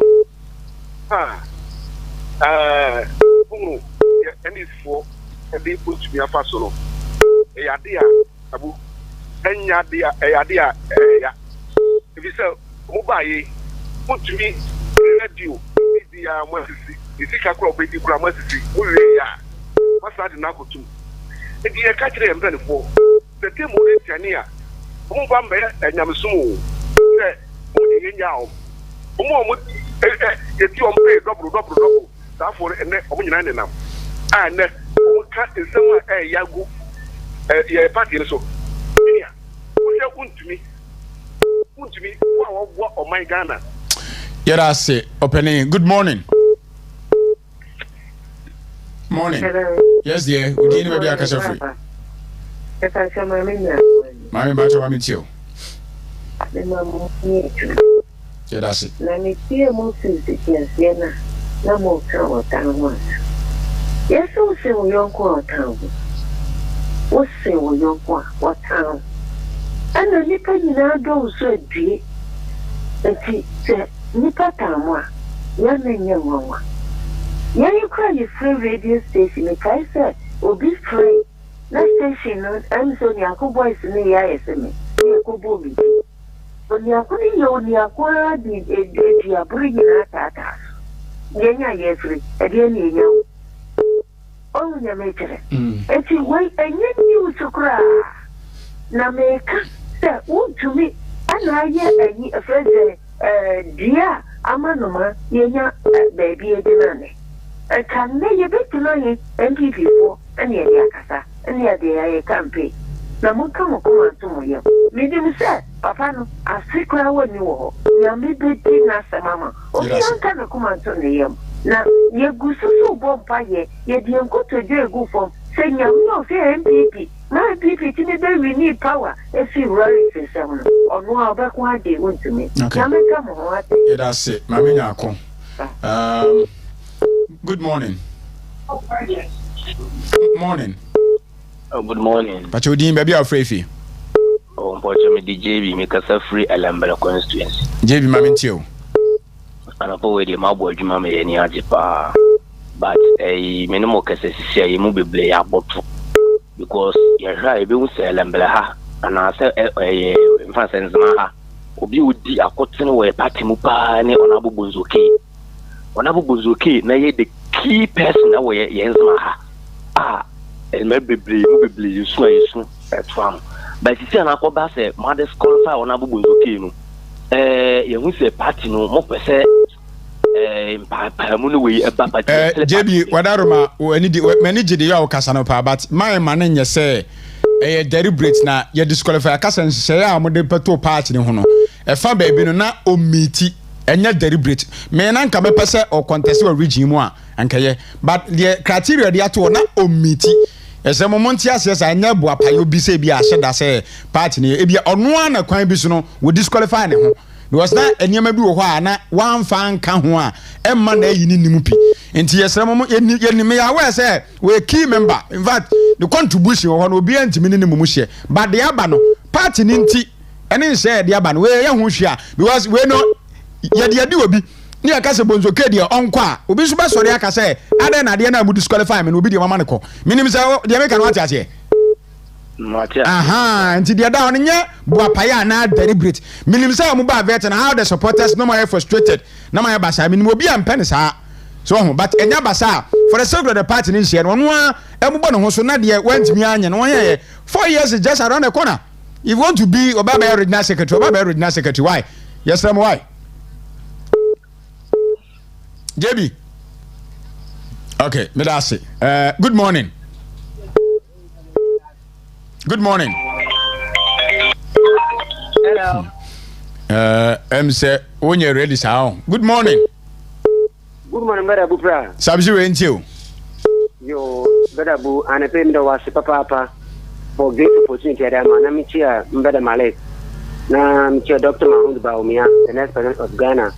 Then, Chair Kashnara, Onkoma, and sister August Nankatia, all but for regional growth organizer. Okay. You are a person to me, Obiano. Now, on because I'm a full supporter. You hope there, the Mount to obey you, because on about when my election 2020 about corner, grassroots to my then, yeah, they have power. In your book, share more color man than I have to say. Answer was about message, I am mobile papa, and let that Saturday, where I answer to you are, if you there, will push it to 3 points, to be a car upon a wood chuku, or answer media for her. Yamma one for her, what a found Princess Backpass, no way. That means that 1 year car there. Answer was a corner wood chokum before camera capture will go down or one wire put one capture into a cover back door. But that sent before one answer was now to my concern. What Bernard in Kabukas of the Abano? Answer was in Madden, you're from board because they ain't say to me, Madonna. You see the loss of Western region. You know more, Chairman, I see for all as a chairman, the Jessica in the back. Now Western region was friend to put with the Prah.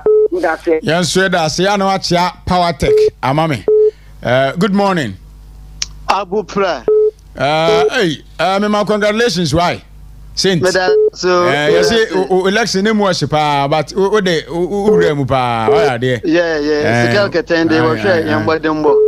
Mammy, yeah, me, I sure, Papa. Let me cheer, Brother Malek so. Yankopon Cano, non so modern, Kumibiano, Yami, on Shana on Yamano. Now, share Abu Prah and the Ghana free now, be a day. At say, you were Chema won't me name no. Obia winde on ye galam say be no man penyo pro so or your otan hunu keke. Na some Ghana for say be se be in them. Into se opatu Brano on ya winda na. Ye were claim no man pen John Ramani Mamma Baka Ghana for them. Na kasani and this fun wall ye galam say no. Ghana for president to them call for the Embrano or you want it in the dam. Yewra Joseph Yamiro and this organizer. Jakuba Banga or this one vice chairman Mubako. Oscar Labi or this MP war our win. Where Jagam Sema Oscar Labin Puna him for. Where Chinesu. Ghana for president it's a damn man call for no. Ghana Embrano or you went down now. As someone I'm Busabiano Piano, no, Saint. Good morning. Hello, good morning. Good evening, baby, Afrefi. I told the friend the nose, the catastrophe, Cranton. Yentio Nana. Pacho, I never meet him or you won't me a registration. Now, how much as a Casa won't to me, I cannot or my chaton. I pay Bria, but they may be a man in a note in Johnny because I never am. No, my imagine so, or more bushing, and I say, or more, and this is for.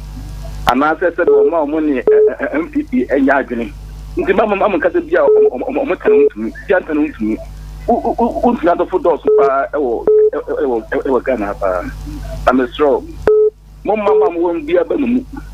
Let me say, and may tell me a couple of the Mocasibia, so much you won't not see a month of Busana. Omo campaign to me say no it's Accra omo turning to na omo yenso ye da se encha nkranza fo nya na wa che me mama Harriet amami. Good morning. Hello, good morning. Abdallah Yentio. Yo, edanya me ase da de pachi ha me asan so ya ba jinjin Ghana ma no abunya won ye o ka se no mo ko tenten inshallah edanya me ase ai masam kakra mpada mada tugande aye want to mana asame anu kwene waye obia yaw obino wo ho waye honda mo but majority no waye hon yaw the masam no wato ba ye bompa da yankopon one time nature na appeal na ye baye no yandi bi wo ho mo na ye honto because most of all yande political way anya bibiala until on the young fan tour na regional election a yellow quay day.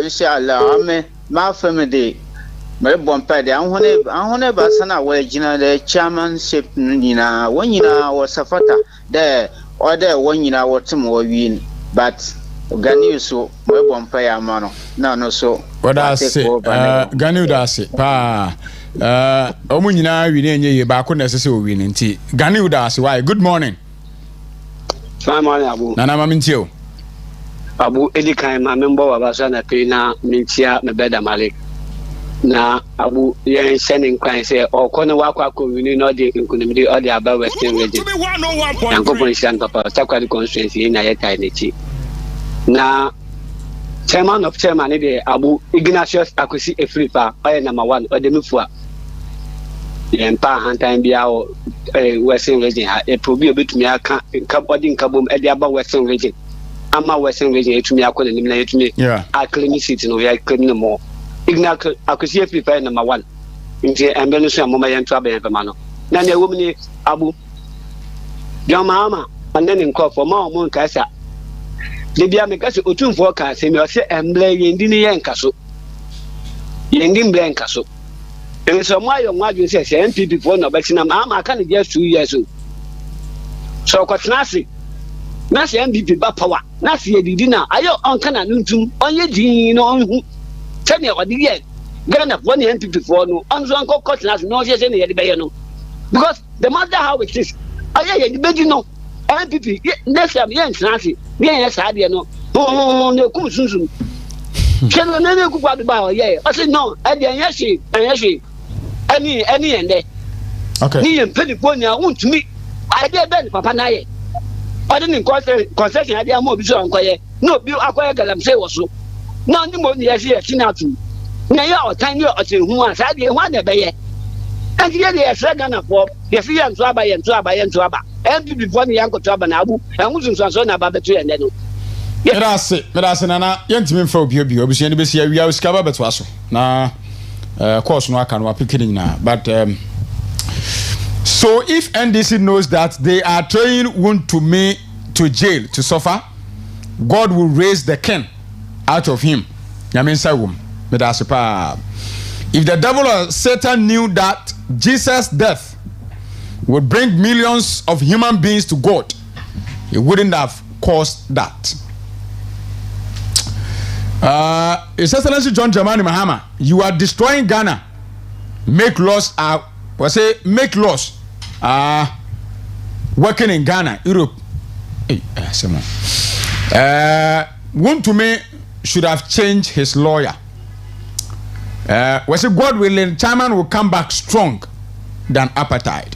Me da say mo amode me say be nyina ye dem ase ye breninti appropriate time no de aka no ye be kan nyina de am Malik wadaruma de twa to na ye mfa de ni abu me da CP na me fa de makwan ye do na mada obi biara obo metrodom madana ase na masanso masre oye party delegating de bibia obi a no pe wo hwa no te yenke biara no mesren de oye 15th of oye August time so na ye hia na to abana meda number 1 we soro hwara enya de kwa hwe bibiara na edo unsedi sido na zimam na ye boto abani bewe na Konadu inshallah we declare as a winner but abu I will leave the party people with the words of Dr.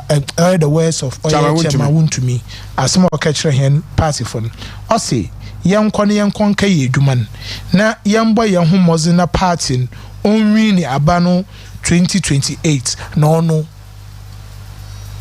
he will be fine into one madam word no say in crying there anytime ye edume bia no yanke the agenda is to make sure that Chairman Wontumi will be fine with our CP abusia ena juada de yerebesia ya bremu pa ansana program yeba in fact enyamre bada yedama senso on various encouragements ene efutuo ne kasache amode aman yedamu nyina se onyame onhyamu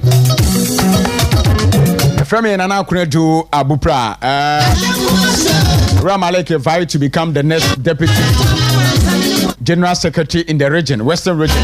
We're number 1 our ballot no so the same way among kan mame I'm on to abana djuma no so be ya na efe da mu nyina se o chama ba ye senche abana se wa mani ampon Samuel Dingo Michael Yaro osikane from Paul Manson da mase papa beso we call fast sports after that no ebo 12 akase ebo ebeba na ebo awia no miensa we share osikane from Paul Manson na do man punto di aba da mu nyina se nyame aduma be share bio makra mu nyina bye bye